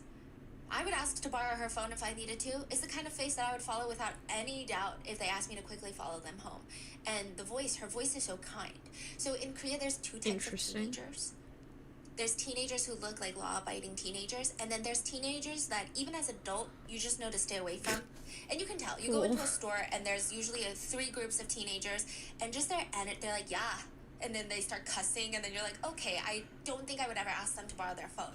But she looks like she'd be in her school uniform and very soft and kind. Is kind of what she's trying to say here. For most of Kim's trial, she just spent it throwing all the blame on Park, even though she's the one that physically murdered Sarang. She just kept saying things like, I have Asperger's, Park was exploiting me. Yes. They Park are would all then in my have a chance to family. refute those statements, and she would argue, she doesn't have Asperger's, she's just a cruel person. I know nothing about any of this. At one point, the two of them, Kim and Park, they just start screaming at each other in the courthouse during the middle of the trial. They would call each other sons. Yeah. For most of Park's trial, she did seem a bit more, like I said, apologetic, right? But I don't know if this is a reflection of people overanalyzing or skinny culture, but I thought it was fascinating that a lot of news headlines read, Park is gaining weight during the trial, so it must mean she's comfortable. Yeah, which I just feel like you would never say in America. Like, that's such a weird observation to make, because people stress eat, like yeah, but they were like, it seems like she's comfortable enough to digest food. It's weird. So then you have these 2 trials for these 2 girls pointing the finger at each other. But one interesting thing to note, and I don't know how to decipher this, okay? Like, I don't know how to understand it. Kim is 16. She's the one that physically killed Sarang. Yeah. Park is 18. And even their roles in the roleplay fantasies, Park is the mafia boss. She's the older one, she's the mafia boss. Kim is a henchman. He getting his food. However, in their text messages, Park is using honorifics to Kim, which is formal Korean that indicates respect. Kim does not use honorifics for Park. No. Which doesn't make sense. So usually both parties will use honorifics. That's if it's never in, like, been a for you, workplace you setting, little if shit. they don't feel comfortable. Or only the younger person uses honorifics. Yeah. Or both people speak Interesting. casually. She was using honorifics Yeah, so for that, Park? That's weird. What does that mean? Wait, that means Park was Kim using is honorifics in for a Kim? higher status, certain That's weird. kind of status. Yeah, to but Park? we don't know what. But one prosecutor thinks this, actually. They Huh. think that Park is smart. Park gives off Yeah, a we very, watched very calm Terrifier. I impression. scarred chat. However, she's the type to try to control So- the situation without ever engaging and getting her hands dirty. So they believe even her Debating. using honorifics is a way to make Kim feel like she's in control. Make it appear like Kim is the one doing everything. But she's probably, through phone calls and other messages, emotionally manipulating her into doing something. Right, okay. But We because did her watch language is Hostel. very like, oh, I'm not the one in charge here. Yeah, She's doing all of this without getting her hands dirty. I see. The prosecutors also believe that Park has a lot more to do with the crime. Just the phone calls in the middle of the crime. Really, Kim is in this high, intense, emotional state where there is a dead body in her house, and she's just calling you to talk about the weather. Yeah, lol. People actually believe that Park was guiding her, giving her instructions during those phone calls. I'm Sarang's taking a break for a grandparents that live in sec the to same chat with you building, guys. They can't even sleep without medicating themselves. Sarang's parents were recommended by their doctors to take psychiatric medications, but I'm getting a they bit both bored said of they're drawing scared this. I 'cause might they read swap online over that to the sometimes you blueberry can cow. have strong Here, visual let's things pop up in your mind when you're on these meds, and swap over they're here. scared of what they'll see. Sarang's grandmother would later cry, and this is Sarang's dad's mother. She cries, "My granddaughter, what do I do? I'm here asking every Korean, will the perpetrator not be found guilty? Please save us. Please, my poor son, my son." Sarang's uncle cried to reporters, "Why? Why would they take someone else's pretty child and kill her? Why would they do that? I want to know why. Why? Just tell me why." Sarang's mom said during the trial, "Although it's hard to even breathe after losing a child whose mere existence brought happiness and strength, I have to bring up this uncomfortable story again because I know it's a parent's duty to reveal the truth and the end for their child. As you've seen through the broadcast and newspapers, the perpetrators have put together a 12-person defense team claiming it was an impulsive crime, mental disorders. However, they conspired with the words 'let's hunt' to plan this incident and brutally murdered, mutilated, and abandoned an innocent 8-year-old child. How can they argue this was impulsive? My heart is torn by the behavior of trying to cover up such a crime with social status and money without ethics or morality. I plead to all the parents of this land. I am the mother of Sarang, the victim of the Incheon 8-year-old murder case." She begged parents to sign a petition to abolish the juvenile sentencing law. During the end of the trial, Sarang's mom had to go and give a victim impact statement. She says about the day everyone was looking for Sarang. "The police went silent, no one would say anything, and my husband was crying. What do we do? What do we do?" That's when I realized my child wasn't coming back. I couldn't sleep or breathe. So I just moved as if I was running away. I thought if I could just escape, just keep moving, I might be able to breathe. I went to see my daughter's body in the morgue. I didn't expect her face to be like that. My daughter couldn't close her eyes. Half of her face was dark red with blood. I wanted to see my daughter and pretty close to send her off, but she wasn't in a state for that. So I had to cut up one dress into different pieces because she was dismembered. So that I could dress her. That's so fucked. She continues, they said they were going hunting? How can they say that? They're not human. I mean, Please I hold agree, the they're defendants definitely not accountable human. for their crimes and deliver a verdict befitting the price for their sins. Hi, Please impose a severe hello. punishment. I don't think I've Father seen The testified Last saying, Hostel. Really? Just because of this one reason of mental illness, she killed and even abandoned the body? Does that even make sense? Nope, They're trying to get does the not make offenders out by sense. any means, using the juvenile's mental illness, trying to reduce the sentence even just by a little. That's all I can think of. I can't forgive them, really. Even if they're 20 years older, even if they serve 15 years, 30 years, they're gonna be out. And then what? You're gonna let her be free until she attacks someone else again? It's been said frequently about these two Incheon child killers. These are people who commit murder simply because they want to experience committing murder.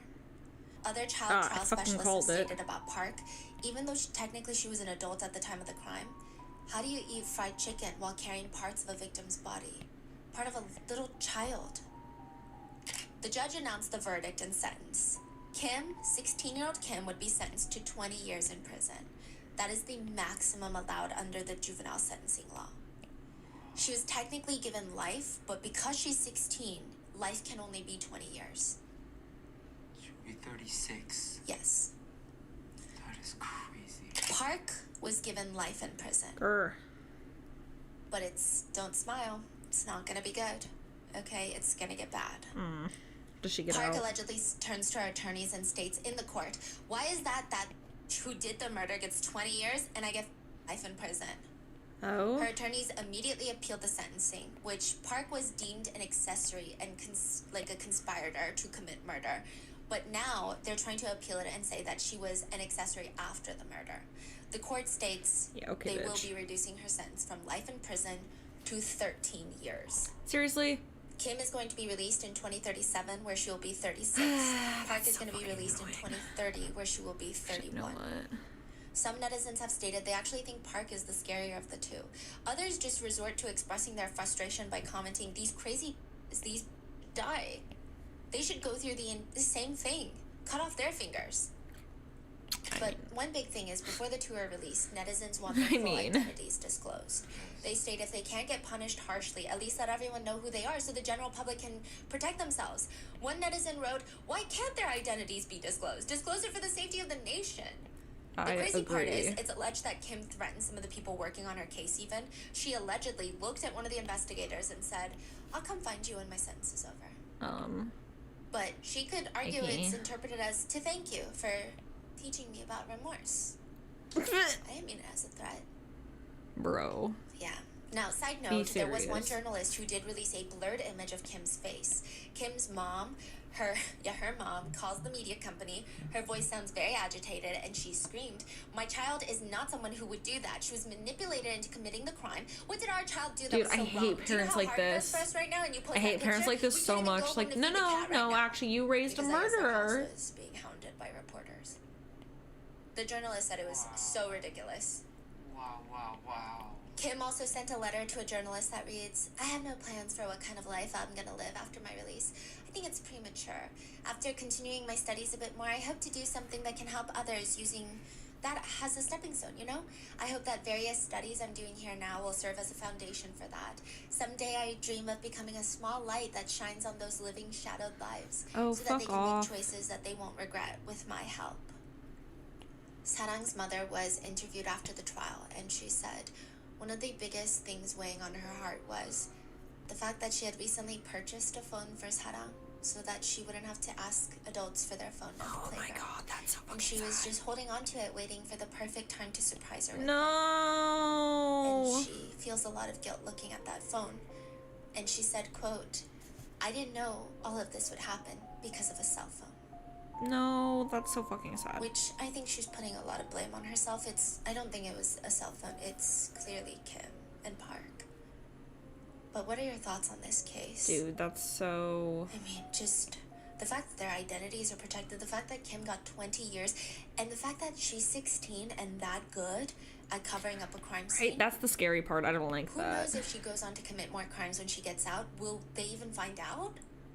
But that's it for today's Gross. case. Please stay safe, and I will see you in the next one. She is scary. Daphne. Bruh.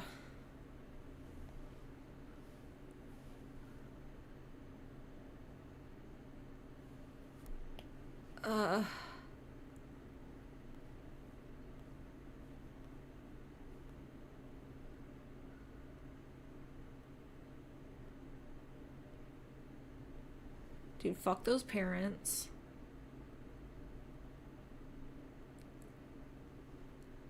Hate that.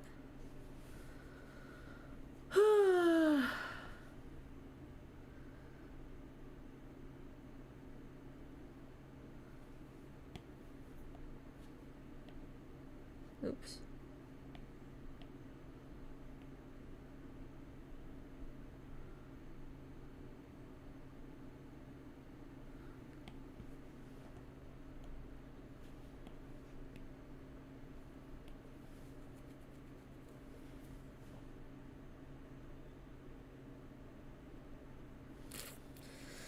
Aish. Okay. What was the second one that won? Okay, hold on. It was the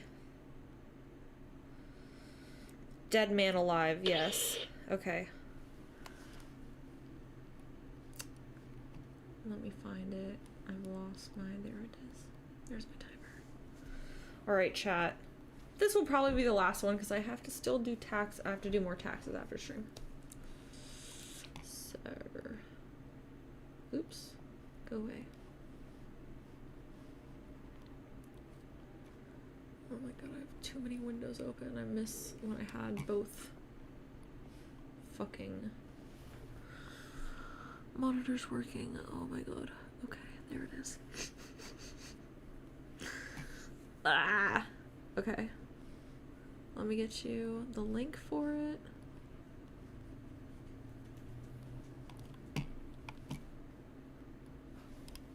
Hi, baby. Okay. Oh, come on. Dude. Hello. Oh, I like froze for a sec. That's annoying.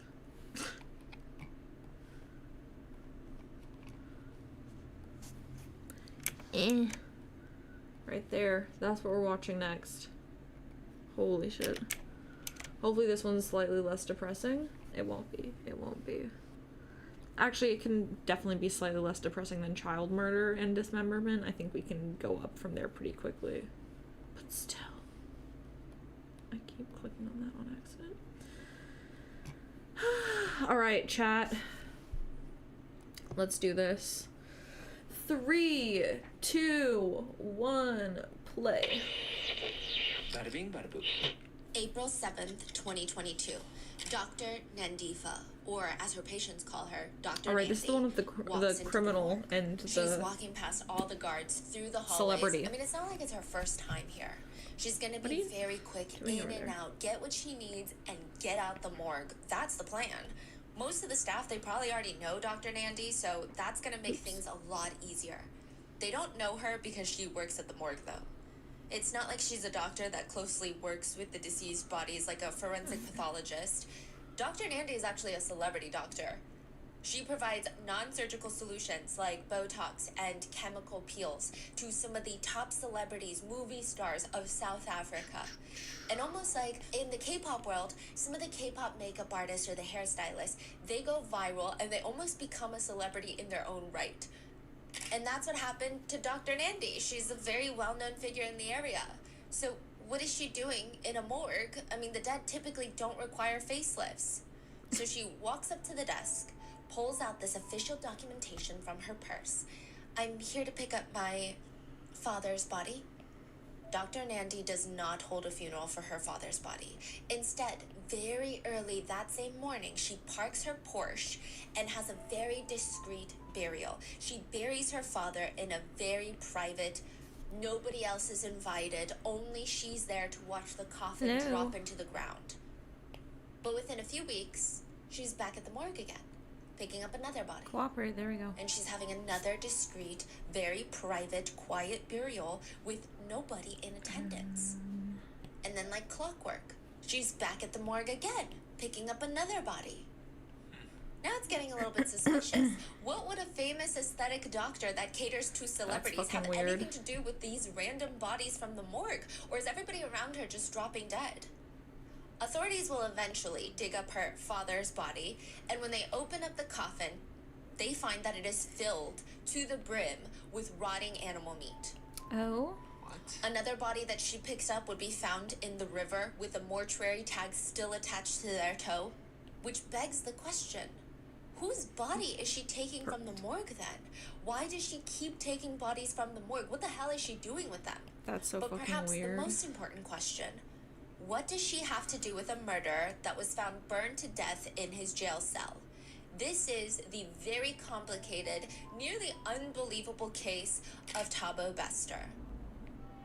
What the hell? How did he get out of the... What?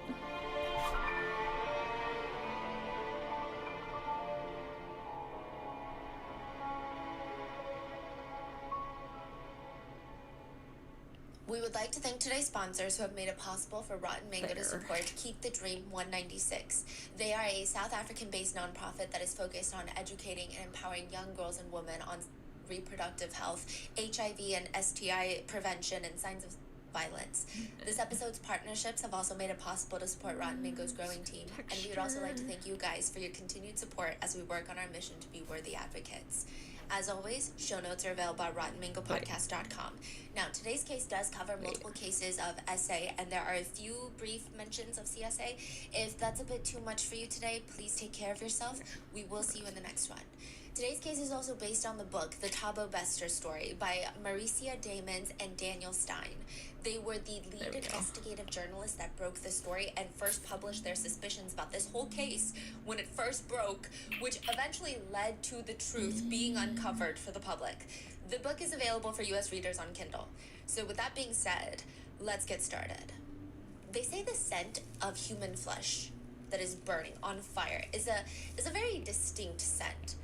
Because, you know, people say when people die, there's a scent that emanates from human dead bodies. And some people say it's very sweet. There's a little bit of a nutty, aromatic essence to it. And then there's people who talk about what human meat must taste like, and they liken it to pork. Well, when you light a human on fire, the muscles of the human flesh, they say, have a distinctly beef-like smell. It smells like if you were to light a steak on fire. But if you were to light a fattier part of the body on fire, where there's a little bit more of the fat, it smells like pork. Okay, and we have the smell of burning flesh becomes overpowering now. in the Mangwan prison in South Africa. Which is alarming even for this specific prison standards. According to some netizens, South African prisons are amongst the worst in the whole world. One comment reads, aside from overcrowding, from the last meal of the day being served at 4 p.m., authorities give the gangs free rein.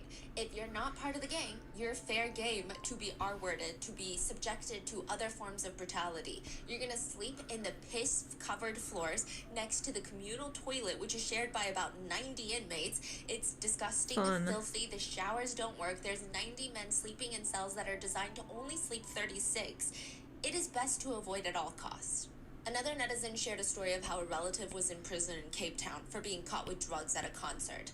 And they said he was there briefly, but the biggest standout was there was a gang member who was HIV positive, and he poked himself with a needle and would go around harassing everyone, forcing them to do what he says unless they wanted to get stabbed with AIDS, basically. Bro, May 3rd, that's so fucked. It's really early in the morning.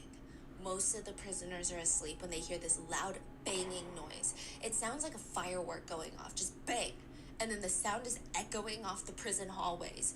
And the whole section of the prison, they go silent. I mean, everybody's slightly on edge. Is that someone starting a riot? Is somebody escaping? What's going on? Is it a gang-related war? What is it? But then nothing happens. So some of the prisoners, they roll back to sleep, others roll on their sides and they're chit-chatting with their cellmates until 3 a.m. rolls around and another loud bang goes off, and it's even louder than the first one. It almost feels like a bomb this time, not even a firework, an explosion. The ground is briefly shaking that and the prisoners, they're staring at the opening. The they try to look down the hallway and it's like a chimney. The hallway is a chimney. There are big masses of gray smoke that's just billowing down now.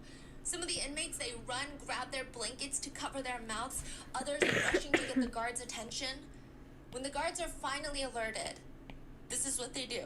They briefly glance at the CCTV cameras. I don't see a fire. They say they don't see any smoke on the CCTV cameras. So why go investigate? Maybe that's why it takes them a while to finally recognize, no, the CCTV cameras are not working properly. There is a fire. You need to go put it out. When they do, they go into cell 35, where there was some sort of explosion, some sort of fire. They put it out, and underneath this gasoline-soaked mattress that's burnt to a crisp, it looks like a piece of toast. Under the mattress is the fried, dead body of a man named Thabo Bester, a convicted serial R-worder and a convicted killer. Initially, there must have been some doubts on what happened inside this cell, because I mean, it doesn't make sense. How do you even create a fire of this size? How do you get that much gasoline into a cell, smuggle it in, pour it all over a mattress, and then light it on fire? It's very quickly ruled that Thabo Bester self-exited in prison. You say the body was under the mattress? Like yes, like underneath the bed. Weird. Like in between the bed and the floor? Yes. What? It's very strange. Yeah. And so people think it's very weird, but they deem it a self-exit. But some people aren't so sure, because Thabo recently requested protection from the number 26 gang. He stated that he couldn't pay them, and now they're out to get him. They're after him. This is a few days before he dies. He's begging the guards, please, you need to move me into solitary confinement because they're out to get me. They're gonna kill me. That's why they finally moved him to the isolated cell at the end of the long hallway. The 26 Numbers Gang, by the way, is actually just a faction of the Number Gang. That's what they're called. The Number Gang is one of the world's oldest gangs that are still active to this day. I think they were created and formed in the 1800s. They have 3 arms, or factions, if you will. The 26s, the 27s, the 28s. Oh, them. The 26s are like the treasury entrepreneurial side of the gang. They import currency, tobacco, and drugs into the prison, and they collect all the little funds. They're the money makers. They also force a lot of the prisoners that are not part of the gang to pay a protection fee, aka you pay me money to protect yourself from me. Racketeering, if you will. They are the masters of smuggling and manipulation. All right, we have decorations. They're the military of the gang. They're the most feared faction, most violent. And the 28s, they defend prisoners' rights, which they're not out here protesting. They'll just straight up attack guards. However, in exchange for that, the 28s will also essay all of the prisoners that they feel they want to essay in return. Stop. So they're all in prison, you're saying? It's mainly a prison gang. Oh. Now, the 28s, it's very interesting because if the guards are not feeding you on time, they will attack the guards, but also at night they will essay the same prisoners. It's just a very fascinating setup. If Thabo Bester was asking for protection from the Numbers Gang just a few days before he died, is it not possible that maybe one of the gang members killed him? I mean, it doesn't make sense. The government very quickly rules the fact that Thabo Bester self-exited, which is very interesting because if he's able to smuggle gallons of gasoline into the cell and something to light a fire with, you would imagine that he's able to smuggle a lot more that's easier to self-exit or less painful. Why would he choose self-immolation? That's a very rare way to pass. I mean, it's an unavoidable, blatant question in everybody's face, but nobody asks. I think nobody cares. Everyone is just happy that the famous serial R-worder and killer is dead. And within hours, the entire cell where he died is cleaned of any remnants of petrol, smoke, wiped down, repainted, and ready to take in another inmate. While Thabo Bester's body is quietly sent to this government morgue, 5 days later, a woman is gonna walk in with her father. Name? Dr. Nandifa Magadumana. What can I help you with? We're here to pick up a body. She's here to claim the body of a man everyone calls the Facebook list, Thabo Bester. What the hell is a celebrity doctor doing picking up the body of a convicted killer? Tabo's favorite crimes were the ones that he could commit on Facebook. That's why he's called Commit the on Facebook R-worder. Facebook.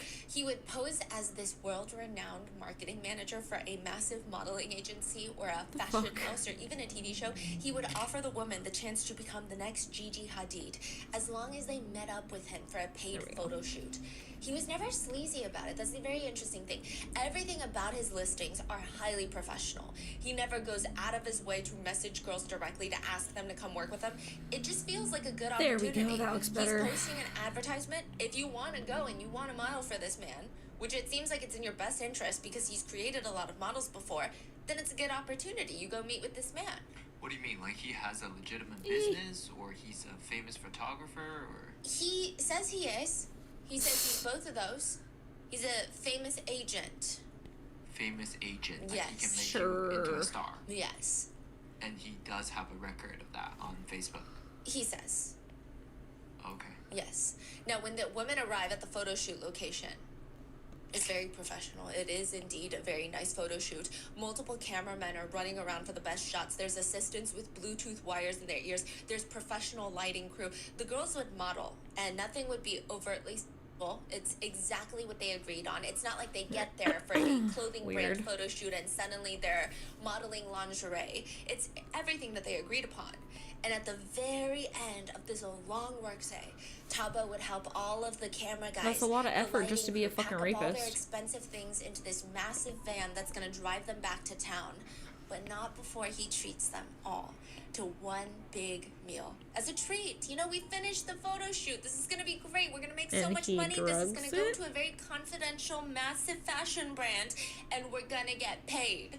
So he takes them all out to eat, and while they're in the middle of this expensive steakhouse meal, he's going to excuse himself to go use the restroom and never come back. Oh. The camera guys, the lighting crew, the models, they will find themselves stuck with this massive steak bill. Oh. Worse than that, all of their professional gear in the truck that he helped load up, He stole? gone. He robbed them clean. What? Wait, so he found a What bunch the of fuck? contractor photographers. Yes. Basically. Everyone's like for hire, Yes, and he steals their equipment. all of it. But it's such a long con because he goes through the whole photo shoot. Yeah. So his main thing was the equipment. Yes. He's Wow. very ballsy with it too. He's not just posting these small little photo shoots. He would post all over forums, Bruh. pull advertisements, spend money to get ad slots. The ad would read, Tyra Banks is at it again. This time, her and her co-presenter, Tom Kelly, Oh are my looking God. for Africa's next big thing. The winner is expected to walk away with a $55,000 contract with Tyra Banks Modeling Agency and a 6-month contract to be the face of Louis Vuitton and will be co-presenting on Tyra Banks' newest show. Women from countries such as, but not limited to, Nigeria, South Africa, Mozambique, Zambia, Botswana, the Ivory Coast are to compete for the prestigious title of Africa's Next Top Model. The auditions will be held March 28th at the Santon Convention Center. The show will air on TV April 15th. It is going to be so much fun. The dates of the competition actually coincide with the airing of the 6th season of America's Next Top Model, but I guess in this case, Africa's Next Top Model, which Tyra Banks was involved in. So it kind of makes sense. The only iffy part of this whole thing is you would have to pay $22 to enter.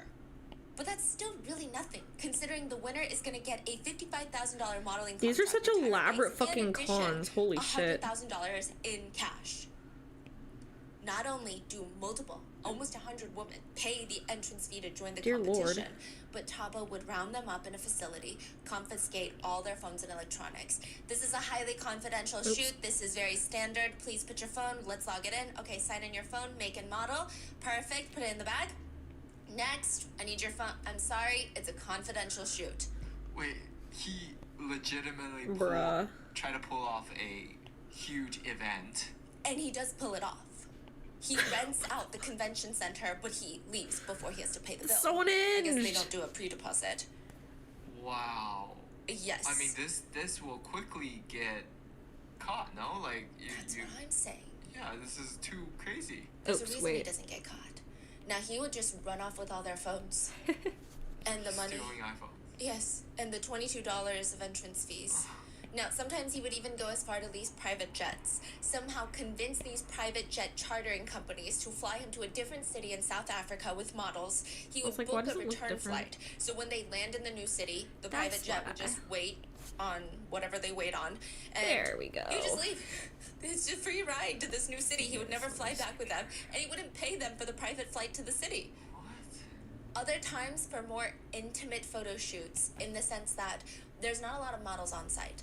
He would lure some of the models to his hotel room for a quick interview. He would say that this modeling job is highly confidential and it's fast-tracked right now. They need to find someone quick. But instead he would essay the girls, rob them, and leave them. Honestly, that's putting it lightly. Bro, we don't have more in-depth accounts of how many times he committed these crimes or more descriptions of exactly what he said and did to lure these girls. But we do know that on at least one occasion, he convinced a 24-year-old model to come to his photo shoot, audition for the role to become an MTV presenter, like an MTV TV show host. But instead, he dragged her into his hotel room, essayed her, stabbed her in the face, strangled her, nearly killing her, stole her car, credit cards, and phone, and fled the scene to go shopping at the mall. On another occasion, he had a girlfriend In the face? She introduced him to a model. Is she okay? Did she live? Hey, she didn't live, did she? Here's a model. You're a modeling agent. Why not make this work?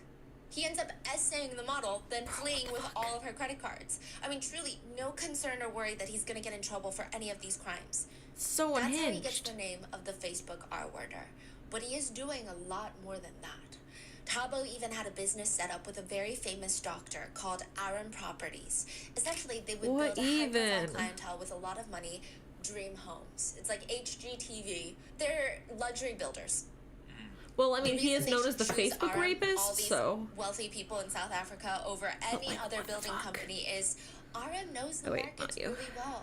They know which areas are good, which ones are bad. I feel rejuvenated in drawing this. Forever. And on top of that, you have the chance to be a part of a Netflix series. It's like Selling Sunset, but it's going to be even bigger, based in South Africa. It's called Hot Property Chick. The likes of Drake, Kylie Jenner are all gonna be on there. I mean, not only do you get your dream home for way less than the market price, other builders are charging at least $160,000 more per home, but you also have a chance to be on TV, get famous, or at least bring attention to your business or your company. Why would you not want your home built by Armed Properties? Armed Properties was one of Thabo Bester's favorite scams that he liked to pull off. After he died in prison. There is a picture of Dr. Nandi, the celebrity doctor that likes to visit morgues in her free time. And it has since gone viral. She's out at the store with her family. They're buying a bunch of mundane household items. It's not even a cleanup kit. It's not like she has bleach and rubber gloves and an apron and rope and trash bags. She's just buying random little snacks and some toilet paper. There is absolutely nothing alarming at first glance about this picture. In theory, it's quite innocent. Dr. Nandi's two children are there with her, her two daughters. But there are two things that are incredibly wrong. One, the man in the photo is not Dr. Nandi's husband. She is married to another well-known famous doctor. He's not the man in the photo. Two, the man in the photo is a convicted killer that's supposed to be dead. But why would she help him? The man is a dead man walking. Does she know him or something? What the fuck? Bester. They're both just buying toilet paper? Yes, and this picture was taken after Thabo Bester died in prison. Girl, no, you can use a calculator. In 2022. So this doesn't make any sense. How is he dead, but still alive and free, out of prison, hanging out with a celebrity doctor? None of this is making any sense right now. Yeah. Why would Dr. Nandi be buying toilet paper with a convicted killer? Yeah. 10 years ago, in 2011, a 26-year-old saleswoman at a BMW dealership, she told her boss that she was going to take a few days off to go on vacation with her boyfriend. They were going to this neighboring city for a few days since her boyfriend said that he had a potential modeling gig lined up for her. When they get there, they rent this hotel room. It's more like an Airbnb, a guest house, if you will. The very first night, they get into this heated argument because her boyfriend is still talking to all of his ex-girlfriends. And she's upset. She's like, I was under the impression that the two of us are exclusive. Why would you be talking to anybody else? Why would I even take days off of work to leave town to go on vacation with you if we're not even exclusive? I mean... He manages to de-escalate the fight. The two of them end up going to sleep, but at 2 a.m., she wakes up to this very weird sensation. It's almost like sleep paralysis. It's just a weird sensation. She wakes up, opens her eyes, and in the dark corner, Tabo is standing pointing a knife at her. Tabo Bester. Yes. He's wielding a knife, pointing it at her. What the heck? He turns on the lights and he's demanding that she give him her phone and laptop. She's like, take whatever you want, please. He lunges towards her. She's kicking, trying to get him off of her, and everything stops. The knife is in her chest. There is blood leaking into the bedding. Oh no. He rolls her on her stomach with the knife still embedded in her chest, ties her arms back with a t-shirt, and demands her passwords for her laptop. Oh, she's so fucked. This is at 2 in the morning. He will finally leave the guest house at 7 a.m. No. 5 hours later, that she just has a knife stuck in her chest. Ugh. He finally walks out of the guest house that they're renting, and he runs into the owner. Could you please keep it down? My girlfriend is still in there asleep. Do you mind giving me a quick lift to Cape Town? The owner drives Tabo to Cape Town, and they don't realize that nobody has heard from the girlfriend. So they try to knock before getting into the room. And when they finally get in, 9 p.m. the next day, she is found dead and bloody. I mean, yeah. It's very clear that Tabo Bester is the one responsible, but he's not even scared. He ends up posting on Facebook, "Catch me if you can. Why are people even bothering me?" What? There is a reason that Sir? Tabo Bester is balls to the wall, unafraid of any of the crimes, and it's because Tabo Bester is completely anonymous. Prior to all of this, he was born without any sort of registration. It's like being born in the United States without a social security card, without any sort of identification, a birth certificate, absolutely nothing. Tabo Bester's mom gave birth to him in a local hospital when she was just 20 years old. She stated that the father was a stranger who essayed her. And now, because Tabo's mom herself doesn't have identification documents, Tabo Bester doesn't even get a birth certificate after being born. The only record of his entire existence for most of his life is just on a piece of paper tucked away in some filing cabinet in the hospital with his birth that's logged with a pen. Tabo Bester, born on this date. No identification. He uses this to his advantage. When Tabo was a teenager, he would find his very favorite school activity. On the weekdays, he would put on his school uniform, a blazer with badges all over it. One of them was a prefect's badge, essentially a class president badge. Does he even go here? And it's for the graduating class of Hyde Park High School, a school that he never attended. Oh, yep, in fact, he stopped going to school in the 7th grade. But he would put on that uniform, walk around asking kind locals for a ride to school that morning. A lot of nice, unassuming moms would pick him up, put him in the car. I mean, whether he reminds them of their own kids or their child that used to be a teen or their son, I don't know. But they would pick him up, drive him to school, and on their way, they would make small talk. What grade are you in? Graduating this year, ma'am. Why don't you have a ride to school? My grandmother is in the hospital and I live alone. And I guess I'm not really sure what I'm going to do for the new... Never mind. These women would be so confused. Tell me what's going on, young man. It's just... There's a new athletic championship that I qualified for, but I'm not even sure I can afford to go anymore. Oh my god. One of the women that gave him a ride said her heart absolutely melted in that moment. Well, I could purchase a plane ticket for you, book you a hotel. Oh no. That's what the school needs you to do, right? And give you a bit of spending money, even, for the trip. Oh my god, they're so nice. You would do that? She would do that. A few days later, he's right back in her car Oh and my she's god. driving him to the airport. When she turns to ask him a question at a red light, she sees a hole in his ear. 2 holes in his earlobe. This young man has his ears pierced. And it dawns on her in that moment, because at this point in time, South Africa is very conservative. Everything that this young man said is a scam. There's no way he's a good Christian kid like he claims, from a good Christian family that goes to Hyde Park High School. I hope she's okay. Because you can't get your ears pierced. So what is she gonna do at this point? It's just the two of them in the car on the way to the airport. While they're still driving, Twitter just locked your account. Why? Belinda Watts calls her, and she sounds frantic. She tells her, "Are you with that kid that you're paying for the hotel trip? That kid in your car is a con artist. I just asked my husband, and he checked the records. He's been conning people at least 300 times. I'm gonna have the police meet you at the airport to arrest this boy." Tabo is arrested at the airport and released. Within a week, he's back at the police station for asking another housewife for a ride and stealing $200 from her. He Bro. had to call his mom to bail him out, and it seems This guy's that's such a the only time dick. he would really talk to his mom is when she would bail him out from trouble. He never really kept in contact with her, even when he's arrested for the final, well, not final time, but the second final time. He's arrested for murder. His mom found out through the news. They do not have a good relationship.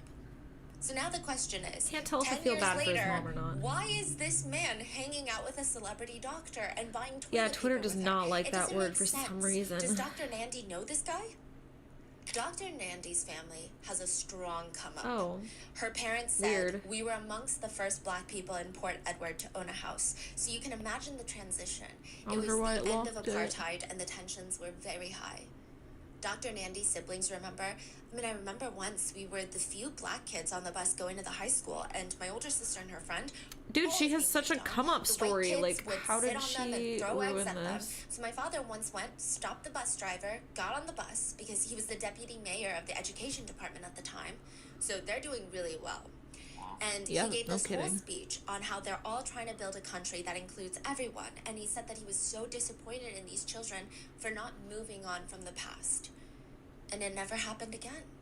Damn. Dr. Nandy really used this to propel her career. Instead of being so upset, which nobody would blame her for being upset at blatant racism and people throwing eggs at you, she really used it to propel her career forward. And then she goes studied on to every help single this day. fucker? She was one of the What is wrong smartest, with if her? not, I want to say like top Why? 2 smartest kids in her Girl. entire school. Her grades What the straight fuck? A's every single year. People said she was like an angel growing up. It's not even just her grades. It's not that she's just smart and in the corner, so studious. She's a natural born leader. That's so She has weird. charisma like her dad. The way she speaks, people just want to listen to her. If there was a group project, instantly she's taking the lead and people are following. Nobody's like, why are you the leader? No, people are listening to everything that she's saying. She never got in trouble at school. She ends up going to med school. She loves to read. She loves the ballet. Eventually, Girl. she goes on to become a doctor. Why'd you throw your She whole marries life away for another this shit? high-profile doctor. They have 2 children That's so- together. I mean, their whole family, their lives. It looks like it's straight out of a Vogue magazine. They end up buying a mansion in a really nice area and throwing these incredible parties for the socialites of South Africa. And they're almost too perfect. Like, you can't even dislike them. What is there to dislike about them? You would just seem like a petty, jealous person. They're kind, they're sweet, they're educated, they're so intelligent, and they're just dripping of charisma. It's insane. Dr. Nandy eventually starts her own skincare and aesthetic clinic in 2017, and she starts catering to high-profile TV anchors, musicians, artists, celebrities, movie stars, and they all lovingly call her Dr. Nandy. She's got hundreds of thousands of followers on Dude, Instagram, and her Instagram what is wrong very with her? robust. I will tell you that. It's very much, if I can do it, you can do it. Pictures of her in expensive clothes in front of her expensive car with her designer handbag, or in her office. She's showing off her luxury vacations while posting motivational quotes on how all women need to step up. Honestly, she seems at the time like a very good influence on people. I mean, sure, you can hate hustle culture, but she seems like Actually, I just hate girl she's not boss harming culture. anyone. In fact, she's motivating people. She's inspirational. So how does she get wrapped up in helping pull off one of the most notorious prison escapes Hustle culture's of fine. Girl South boss culture African pisses me history, off. if not in the world? One of the ballsiest, Because it's not notorious actually prison hustling and escapes it's of always a recent time scam for is some gonna take reason. approximately 48 hours to pull off. So start the clocks. What? With 48 hours on the clock, Dr. Nandy and her father pick up yet another corpse from the morgue, which is ironic because isn't her father supposed to be dead? What Yeah, that's even? what I thought. Yeah, no, she's making up lies. She's like, that's my dad, that's my friend's dad, that's my best friend I'm picking up. And you can just Bitch, pick up what the bodies hell? like that just by saying, that's my dad. Yeah. Oh, hey, Wow. I think she baby. would forge official documentation. Now, her dad would help her pick up yet another corpse from the morgue, rent a car for her, place said corpse into the car, and that car is then driven to the gates of the massive prison. That is April 27th, 2022. That's the same day that Thabo Bester will apply to be placed in the isolation unit for his own safety. The supervisor for the segregation unit is what they call the unit, approves Thabo Bester's application and drives in this giant car into the prison. This random car that's left at the gates. He drives it in past the prison gates. He parks the car and he opens up the trunk where there is a TV cabinet box. You know those TV dressers? Media consoles? And it's in a cardboard box. You When can she assemble came it. to say hi. And he's bringing that box into the prison. That's full Which is screen not even lunch. strange. Why would he spend his own money to That's decorate full his screen office? lunch. And if it's not for the office, it's not like a prisoner needs a giant TV media He's console in their crazy. cell.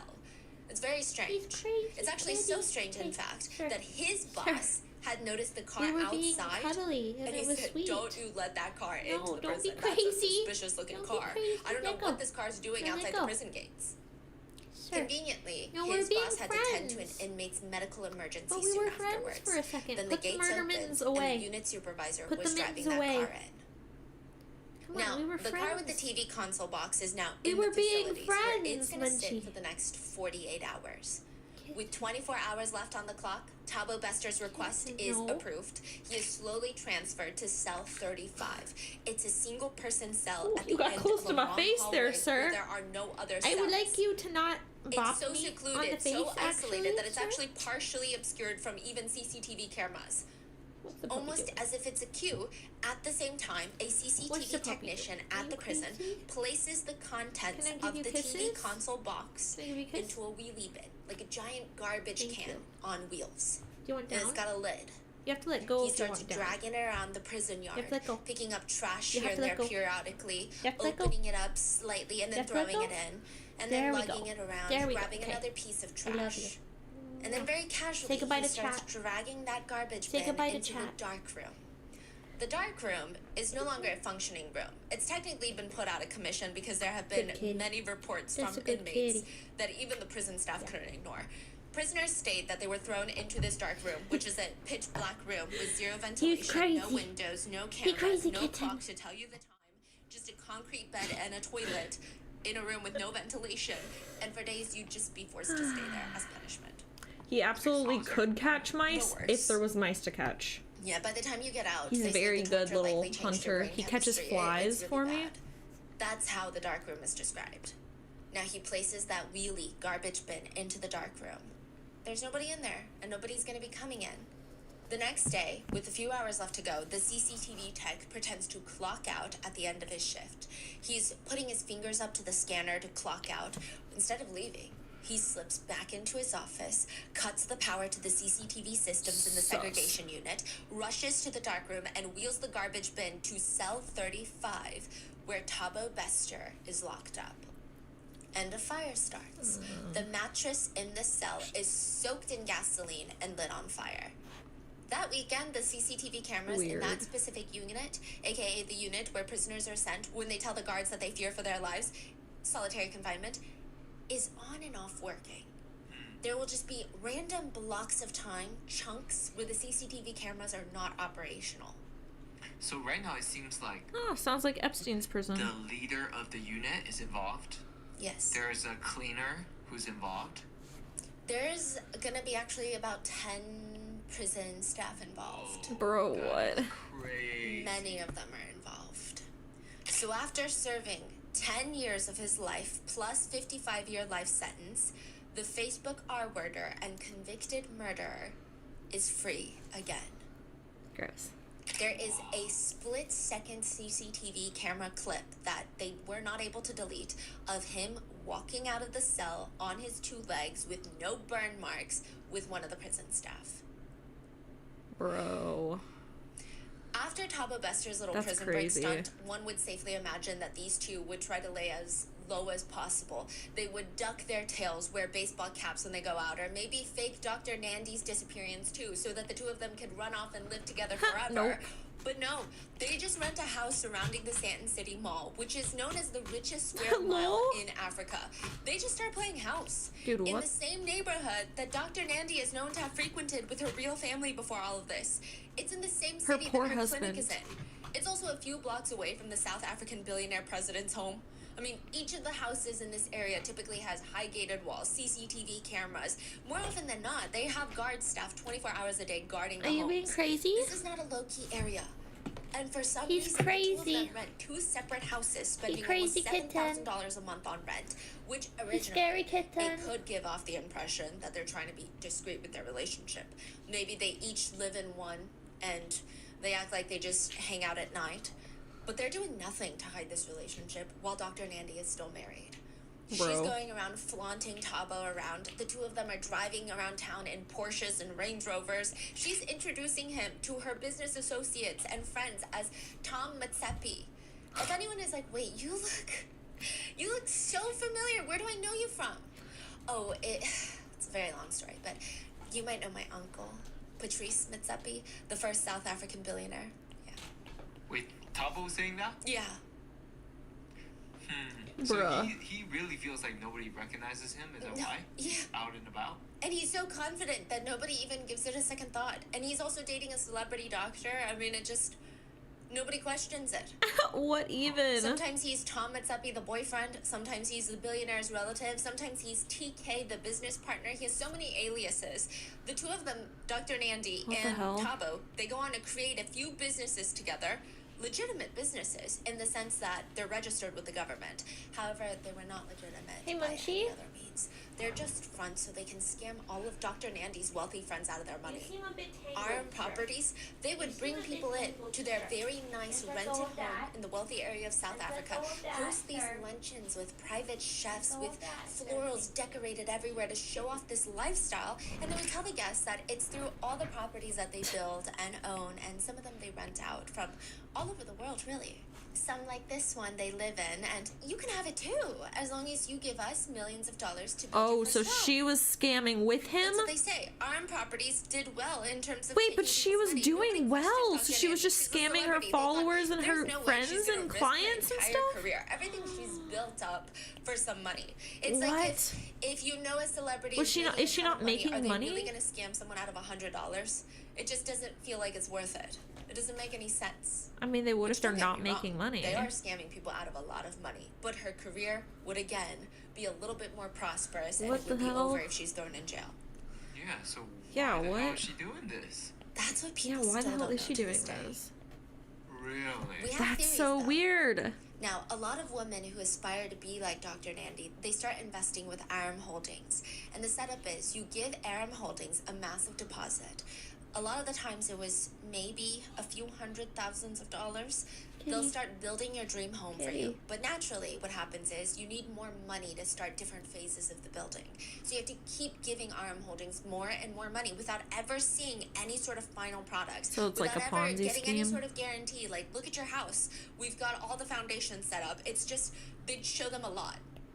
Now we gotta start building. Now, we Show just them found a out that there's lot. something wrong with the land. We gotta level the land. Oh, we that gotta would do piss this. me We gotta off. do that. It's just a money pit. But most people are initially intrigued because, like I said, they're quoting sometimes $165,000 less than what other builders are quoting. And Dr. Nandy would say this to all of her friends and family. The whole idea of RM Properties is to make it accessible for people to build houses, not to prey and make ridiculous profits. Do you get what I'm saying? Wow. Because it's attainable. It shouldn't That's be something ironic. that's going to cost you a fortune, and I'm just walking away with so much of your money. Bruh. Dr. Nandy and TK would even talk about Gee, their new what are you business doing right now? ventures. They're going to expand ARM Holdings into ARM Travels, which will help build various tour packages, potentially even let travelers stay at other vacation homes, facilitate transactions that way. Personally, I thought that their plan was to scam as many people at once in the beginning, get a bunch of deposits for building the homes, That's and then just run off with the so- money. But no, they stay, they stick around. They keep They're asking so for confusing. more and more money because the plans are getting more and more complicated, and everything is turning into this massive money pit to the point where if any of the homeowners or This is clients why they you don't call tell Tom lies. They or catch up TK with you. or whoever he's introduced as, he would throw a massive fit for them even asking the most simple questions of, hey, when's our next meeting? I'd love to hop on a call with you. He would start throwing a tantrum at them. He would take their money and then subject them to emotional abuse. Bruh. So again, why is Dr. Nandy doing this with him? Is she really doing this for money that she Guess she's desperate doesn't for cash? really need at all? Maybe she likes the thrill He of will say it. that it's likely he manipulated I don't her. know. It does seem that Tabo Bester I don't know, is a she good seems like a pretty manipulator. This smart is giving person. I don't Dr. know Nandy if a lot of she grace and a lot of benefit of the doubt. got I think that manipulated. most people don't believe this theory, but this is one of them. That she too is a victim, and he I don't likely think lied so. about being guilty of the crimes. I do you not said he was fucking in prison think for so. 10+ years. That's another reason that people don't sympathize with Dr. Nandi. She, from what we know so far, has no connections to Thabo Bester prior to all of this. What? And it is believed, it is assumed, What the that hell? she reached out to him while he was in prison What? But why, right? to be Yeah, some sort why? of pen pal. Maybe she was going through a rough patch That's so in her weird. marriage. Munchie, and- what are you doing? Yeah. That Kitty. is crazy. Other people say, to give her a little bit of benefit of doubt in that situation, that Dr. Nandi was always one for supporting people that maybe had it a bit rough, and perhaps she wanted to No, reach out that's to inmates unhinged. to understand their psychology, to see what the prison was like, to see if they needed any help from the outside in terms of prison reform, in terms of, you know, getting adequate representation. That's And a then little decide beyond to that. Prison break. Yeah. Look at that.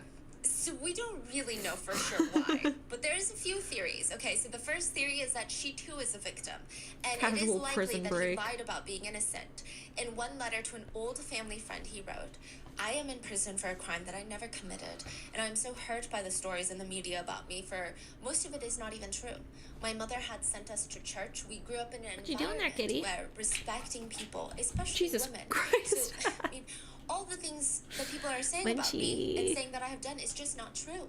My biggest struggle is trying to find myself to be respectful at times when I'm lonely and feel rejection running through my soul.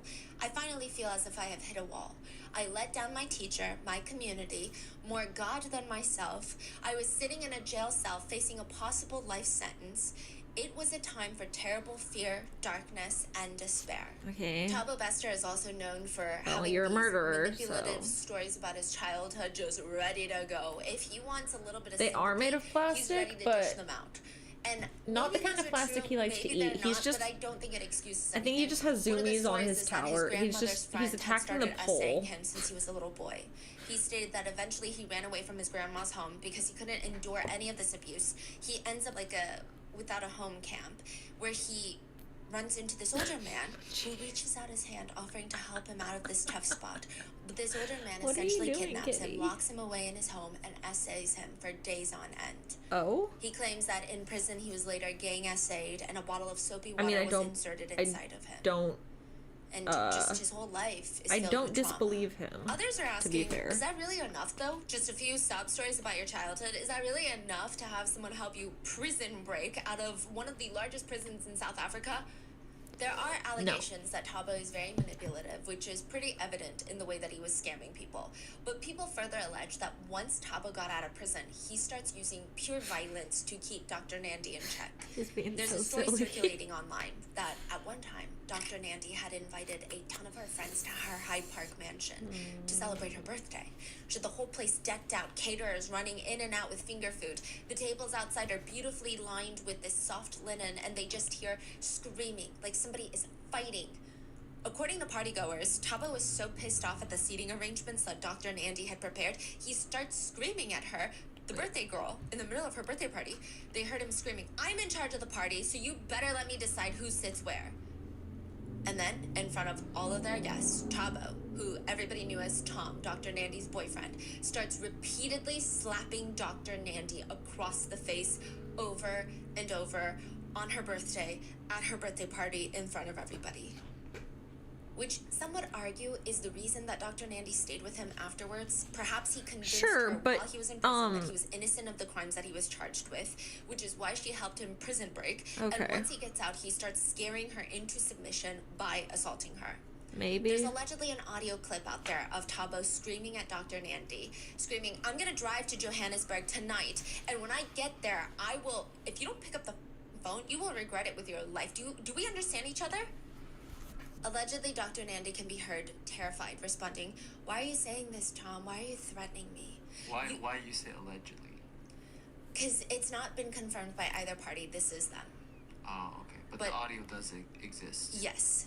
You start doing your own things, and I told you, you don't do things in this house. Do you understand, Nandi? If you ever block my number, you will find your clothes on the streets. You will never block me. I run this house. I suffer for this house. You will not block me. Do you hear me? I will drive to you, and I will take your ass, and I will show you what I'm capable of. And if I ever call this phone and you don't pick up, Aw, Nandi, no, the listen, guy I you don't broke want you out to of make me prison angry. who Do was you a think I'm murderer stupid? rapist Do is you not think that I have a abusive to tracker on you? Do you not think that I have people following your ass, huh? I'm sorry. I'm driving to Joburg tonight. Like, girl, yeah, you might have been a victim afterwards, but like, I call you and you don't bitch, phone. he was like that before. He was already a shithead. Like, what do you mean? No, I don't care if you. I don't care if you understand or don't understand. You are doing your own things, and I told you, you don't do things in this house. Do you understand that? You don't listen. The audio continues for another 2 minutes with even more threats. But some people don't really Right, care for like- these allegations at all. I mean, they do, but they don't necessarily think that they matter, considering there were reports that Taba was violent with Dr. Nandy's children. And people find that very hard to find sympathy Yeah. for Dr. Nandy. I was Because of the already fact that not she feeling went out of sympathy for way her, to but now expose even her less. children to a convicted R-worder and a killer. Yeah. And then let him abuse her children. They feel sympathy for the children. Perhaps they feel sympathy for Dr. Nandy to a degree. No, but I they feel don't nothing think for it's her. anywhere near an excuse for what she's done. Even in court, when Tabo is initially arrested for his initial crimes of R-wording and murder, he pretty much admits to it. He says, you know, the woman that I R-worded, my only intention at first was robbing them. But as Okay. I was leaving, I saw the victim's legs and I was tempted. My initial intention, Girl. again, was to just rob the victim, and I had accomplished this already. But after I saw their body, however, I was impelled by lust, and then I proceeded to R-word her. He Okay. tells the judge that it'll never happen again. That In doesn't fact, he make says, you're not- I feel that doesn't mean you're also not that I'm guilty. What- somebody that you should worry about. Leaving a woman in one room alone with me, I would not essay her, you know? You And probably also the would, murder, though. I feel was just a pure, we were fighting, there was a knife involved, somebody got stabbed in the process. That was the type of incident. Girl. No. If I wanted to kill my girlfriend at the time and stab her, I would have killed her where we were. I wouldn't have left town with her. I would not have killed her the first night we got to the new town. That was not my intention at all. If I really wanted to How kill is her, I that would have taken her into a bush and your killed her. defense? My intention was never to kill anyone. My intentions were very straightforward. I liked her. Things just got very twisted. Whenever they got twisted, we had a fight. Be The knife got out serious. of hand. She got stabbed. I tried to stop it. I just act. He Whoopsie. states that because he was already wanted for SA, he couldn't go report her injuries to the police because nobody would believe that it was an accident. So honestly, it's the police fault.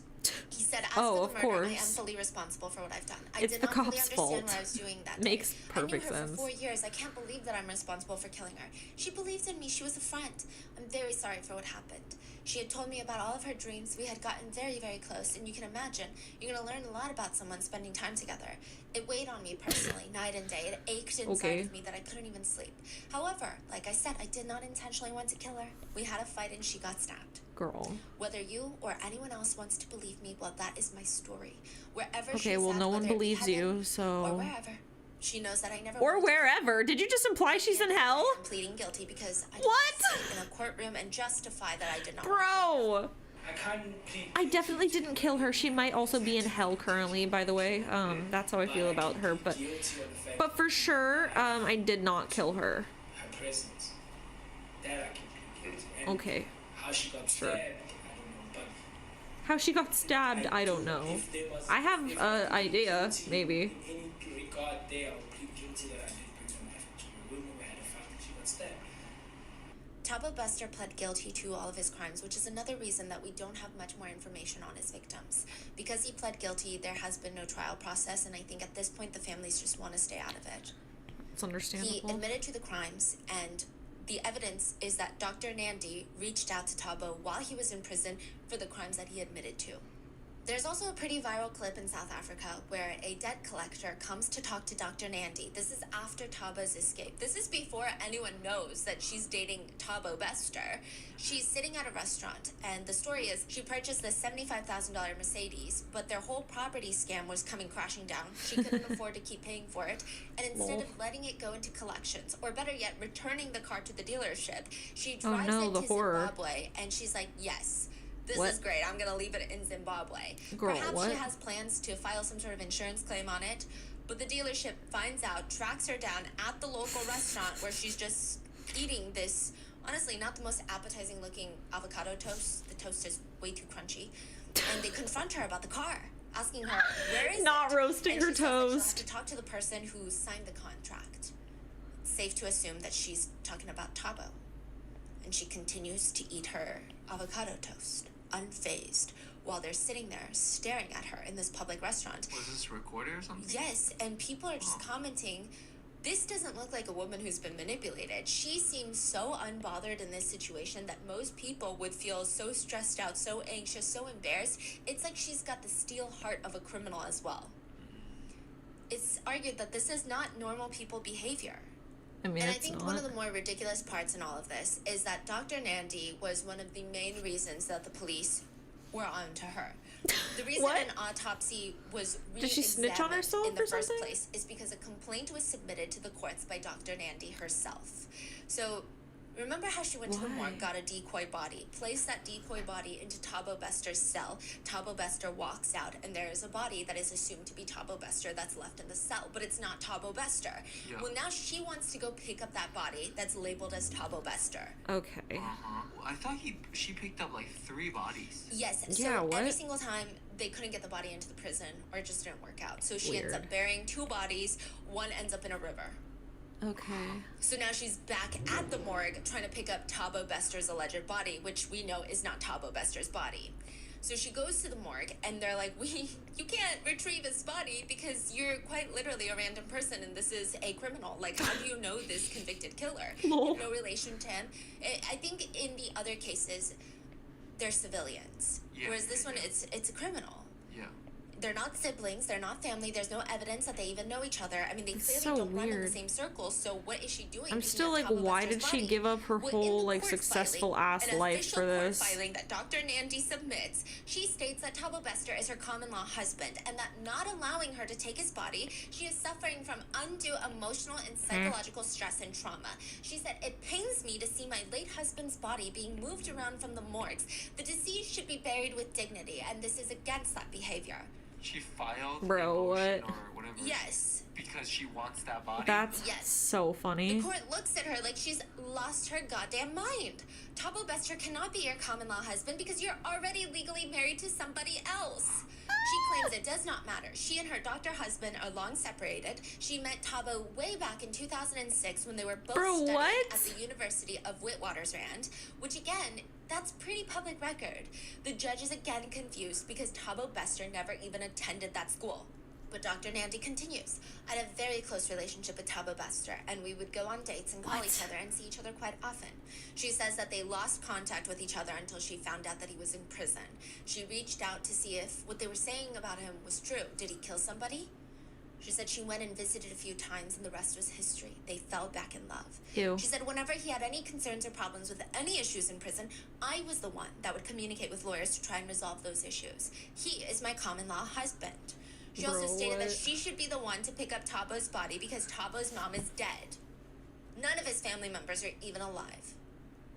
Which is odd, because a lot of them are very much alive. Dr. Nandi would even Avocado go the toast is extra very mile much to still a not only thing, file yeah. this complaint with the court, but with the South African Police Service and the Department of Home Affairs, demanding that Tabo's body be turned over to her effective immediately. It causes an even bigger scene, though, Bro, what because everyone even? knows about this now. Tabo's mom walks in to come pick up her son's body, and all the police are confused. Isn't his mom dead? Then who the hell is this woman? They ask the woman to submit a DNA test to prove that she is indeed picking up her family member, and sure enough, the DNA comes not a match. To the dead body? Yes, so Oh, wow. now the whole case is being re-examined. They dig up his autopsy, Bro, what? and they realize that his cause of death was not from smoke inhalation, but rather, he was dead long before the body was set on fire. The authorities knew about this, and they didn't do anything about it because he's a prisoner, he's an inmate, and I don't think they cared whether he was murdered before he was lit on fire, because they assumed it was Tabo Bester, which that is such gray area, and that becomes a whole thing later on. But now they realize that's not even Tabo Bester, because they run the DNA, and they're like, that's not Tabo, what the hell is going on? And it's very quickly confirmed that Tabo Bester has escaped because they go on TikTok and they see a man who looks identical to Tabo Bester posting videos with one of Dr. Dude, what Nandi's even? daughters. Just posting TikTok videos. Just posting What's hey, going on? buddy. He just is posting TikTok Hey, videos. He's not buddy. He made explaining it- the situation. He's pretending to be Tom, and he's just posting TikTok videos with Dr. Nandi's Bro, kids. what the hell? And they're like, this looks like Tabo. Yeah, they're like, okay, so Dr. Nandi is saying that she was the common law wife of Tabo. This guy looks identical to Tabo, and this is posted after he allegedly died, but it's not Tabo. Yeah. And he's posing with Dr. Nandi's kids. Wow. How ballsy do you have to be? Exactly. so ridiculous. And that is when people realize he is not dead. Ground Up, the two investigative journalists that wrote the book that we did a lot of our sourcing from, they were the first news publication to break the news that Tabo's death is not exactly what it seems, which results in Tabo and Dr. Nandi going on the run. All their friends start coming forward stating they had invested with them, seen them together, went to their house parties. And after this article, finally, 10 days later, March 25th, 2023, so this is like a full year after he's escaped, the government admits that Tabo Bester That's had so escaped. crazy. Oh my god. Eventually, the two are arrested in Tanzania, brought back to South Africa to stand trial. That is A lot crazy of they got away people with it so will long. be standing trial for the escape of Tabo Bester, the former unit supervisor for the segregation unit in the prison, Dr. Nandi's father who helped her pick up the bodies from the morgue and rented a car, the CCTV tech at the prison, 6 prison guards, Dr. Nandi's gardener, Bruh. Dr. Nandi, and Tabo Bester will be standing trial. So many. And it's just, I mean, the whole thing is so ridiculous. Tabo Bester is ridiculous. Even while he was in prison, he still writes motivational letters to family friends, like unsolicited Okay. motivational letters. He would write letters such as, "Nothing splendid has ever been achieved except by those who dared to believe that something Oh. inside of them was superior to circumstances. A positive mental attitude is the foundation What the of a fuck? successful life," someone said. Girl, nobody Dream as if asked. you'll live forever. Live as if you'll die today. But I say that we live forever under Jesus Christ, so that we must never stop dreaming. You live a life of joy Boo. and happiness. You think thoughts of creativity and speak words of life to every creature you meet. Your mantra in life becomes MAD, M-A-D, making a difference. It reflects back onto you what you are. stop. If you are loving, if you are friendly, if you are helpful, the world will prove loving and friendly and helpful to you. The world is what you are. Bro, what? But if you think such wise advice is free, you are sadly mistaken, because he ends the letter with a simple request. According to his doctor, he needs to eat 5 meals a day, so for that they're going to need to send him some money in prison to get some food. Okay. He also creates a list of items that he believes the police pocketed after arresting him in Tanzania. He lists them with their prices, totaling $2.2 million. Stop. US dollar? Yeah, iPhone 14 Pro Max, Samsung S23, Samsung Z4, iPad 16, MacBook Air 16, 2 of them, Burberry card holder, Burberry sunglasses, Tom Ford sunglasses, HP laptop, a Louis Vuitton laptop bag, a ring worth at least $14,000, 2 AP watches worth at least That doesn't even get you $150,000 close each, to 2 2 mil. FM watches. I don't know.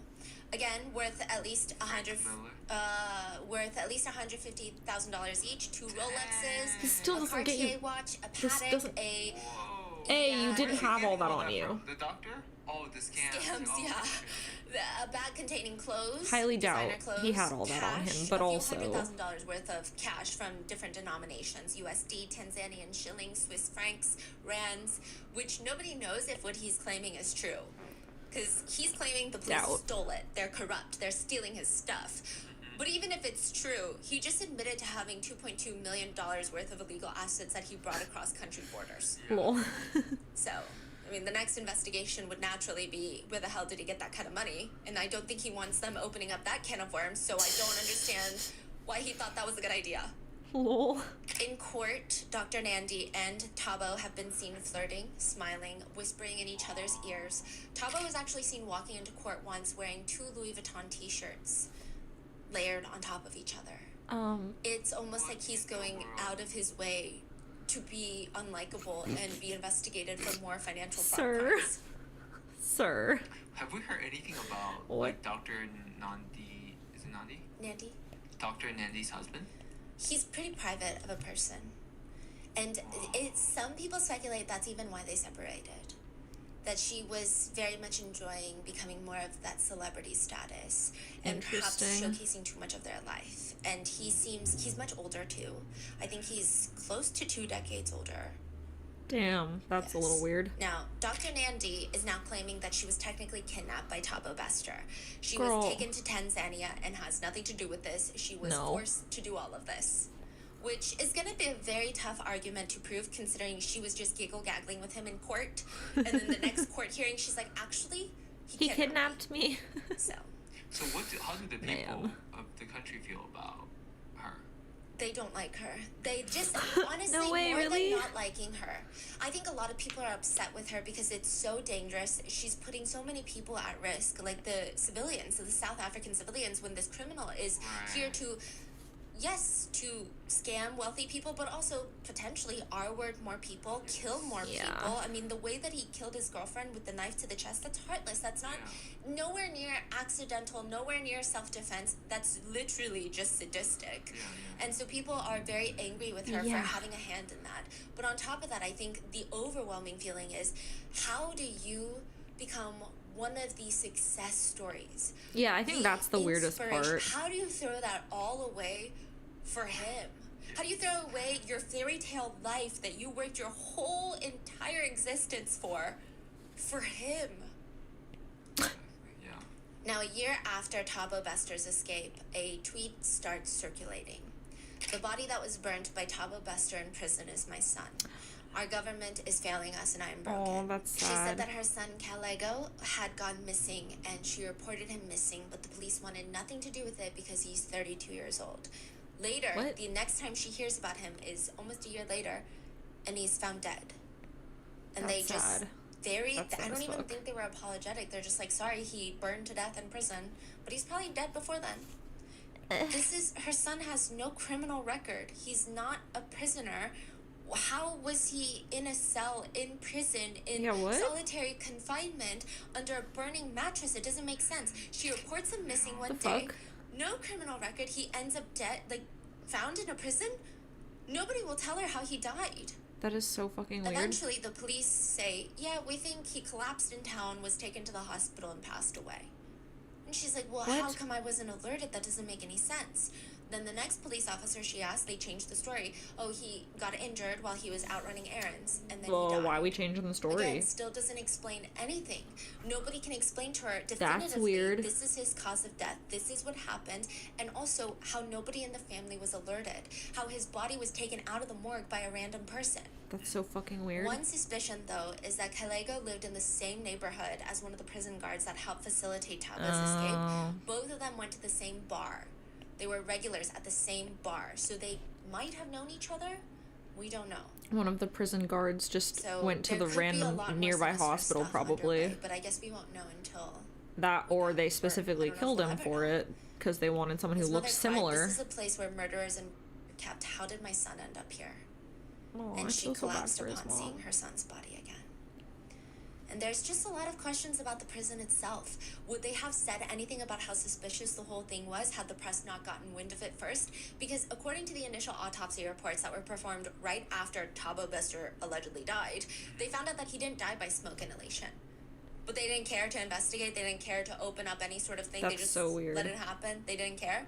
Also, how much is the facility getting paid by the government? Hello. It's a private prison. They get paid about It's $30 been million good. a year been USD good. to operate.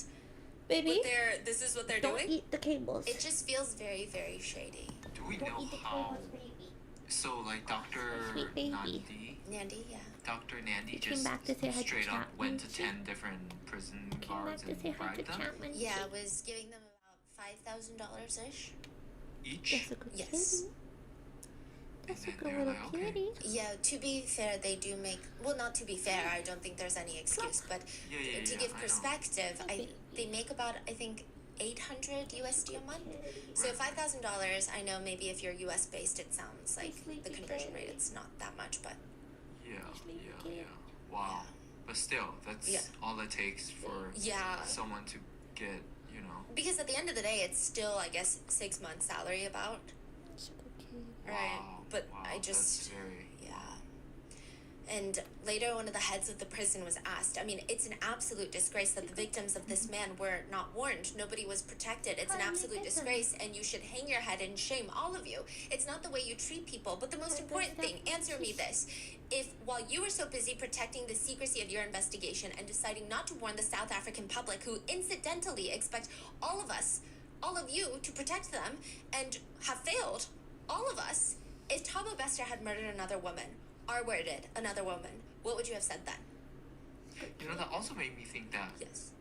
he's only caught because he is so freaking out loud about this. And Dr. Nandy's filings and just Yes. all of that, yeah. So what does that mean? Does that mean there are hundreds more that just got out without anybody knowing?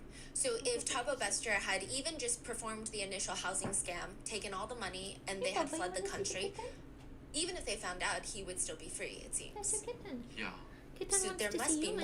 more. a lot more. Yeah. Yeah. Kitty wants to hang Now, out with the you, prison Bubba. head just responds, well, I'm Hi, not a kitty. speculator. And that hasn't happened. You want to say hi? You can say hi to Chad What also. happened? They were asked, what would you have done? What would you have said if Thabo Bester had committed another murder? If he had R-worded another person? And they said, well, I'm not a speculator, so I'm not going to speculate because that's not what happened.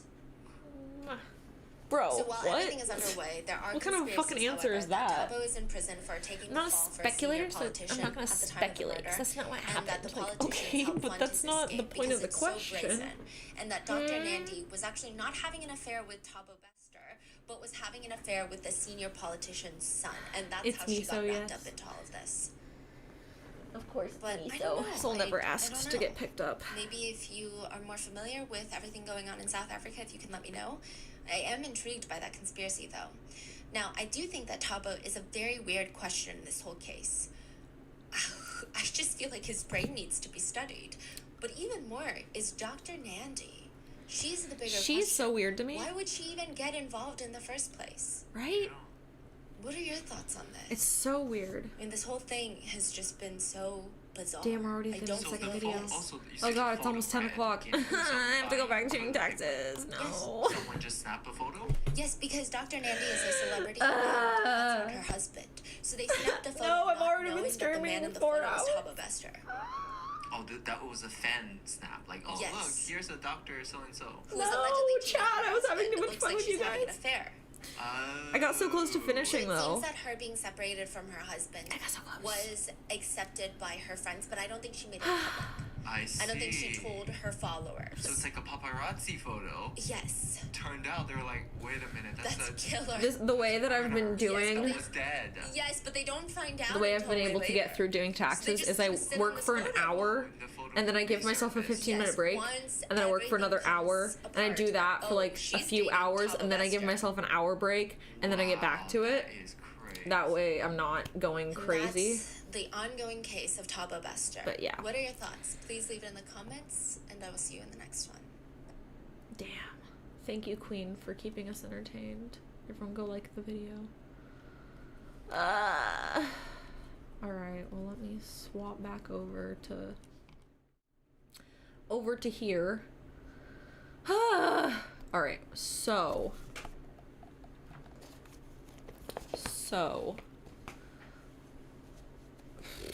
this week I'm literally just gonna be doing taxes the rest of the week, so do not expect any more content until Monday.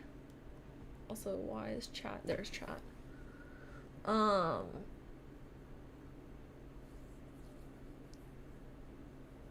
Lol.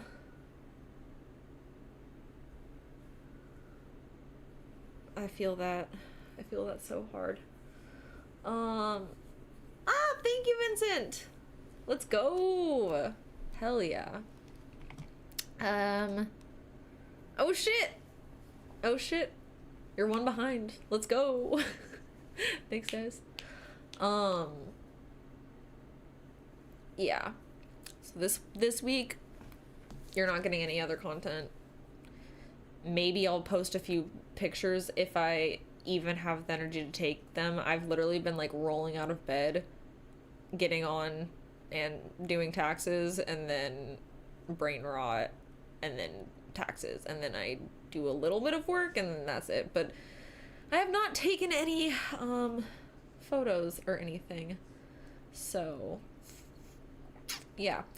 But so yeah, busy as fuck. Nothing this weekend. I'm gonna try to finish taxes this weekend, and if I don't this weekend, I will be half working on them next week and then half doing content while I finish them, so you'll just get like one thing next week. So yeah, next stream will be Monday. I will probably do my next YouTube stream maybe Tuesday. I'll leave Wednesday open. What day is Teddy Chan's thing? What day is that this week?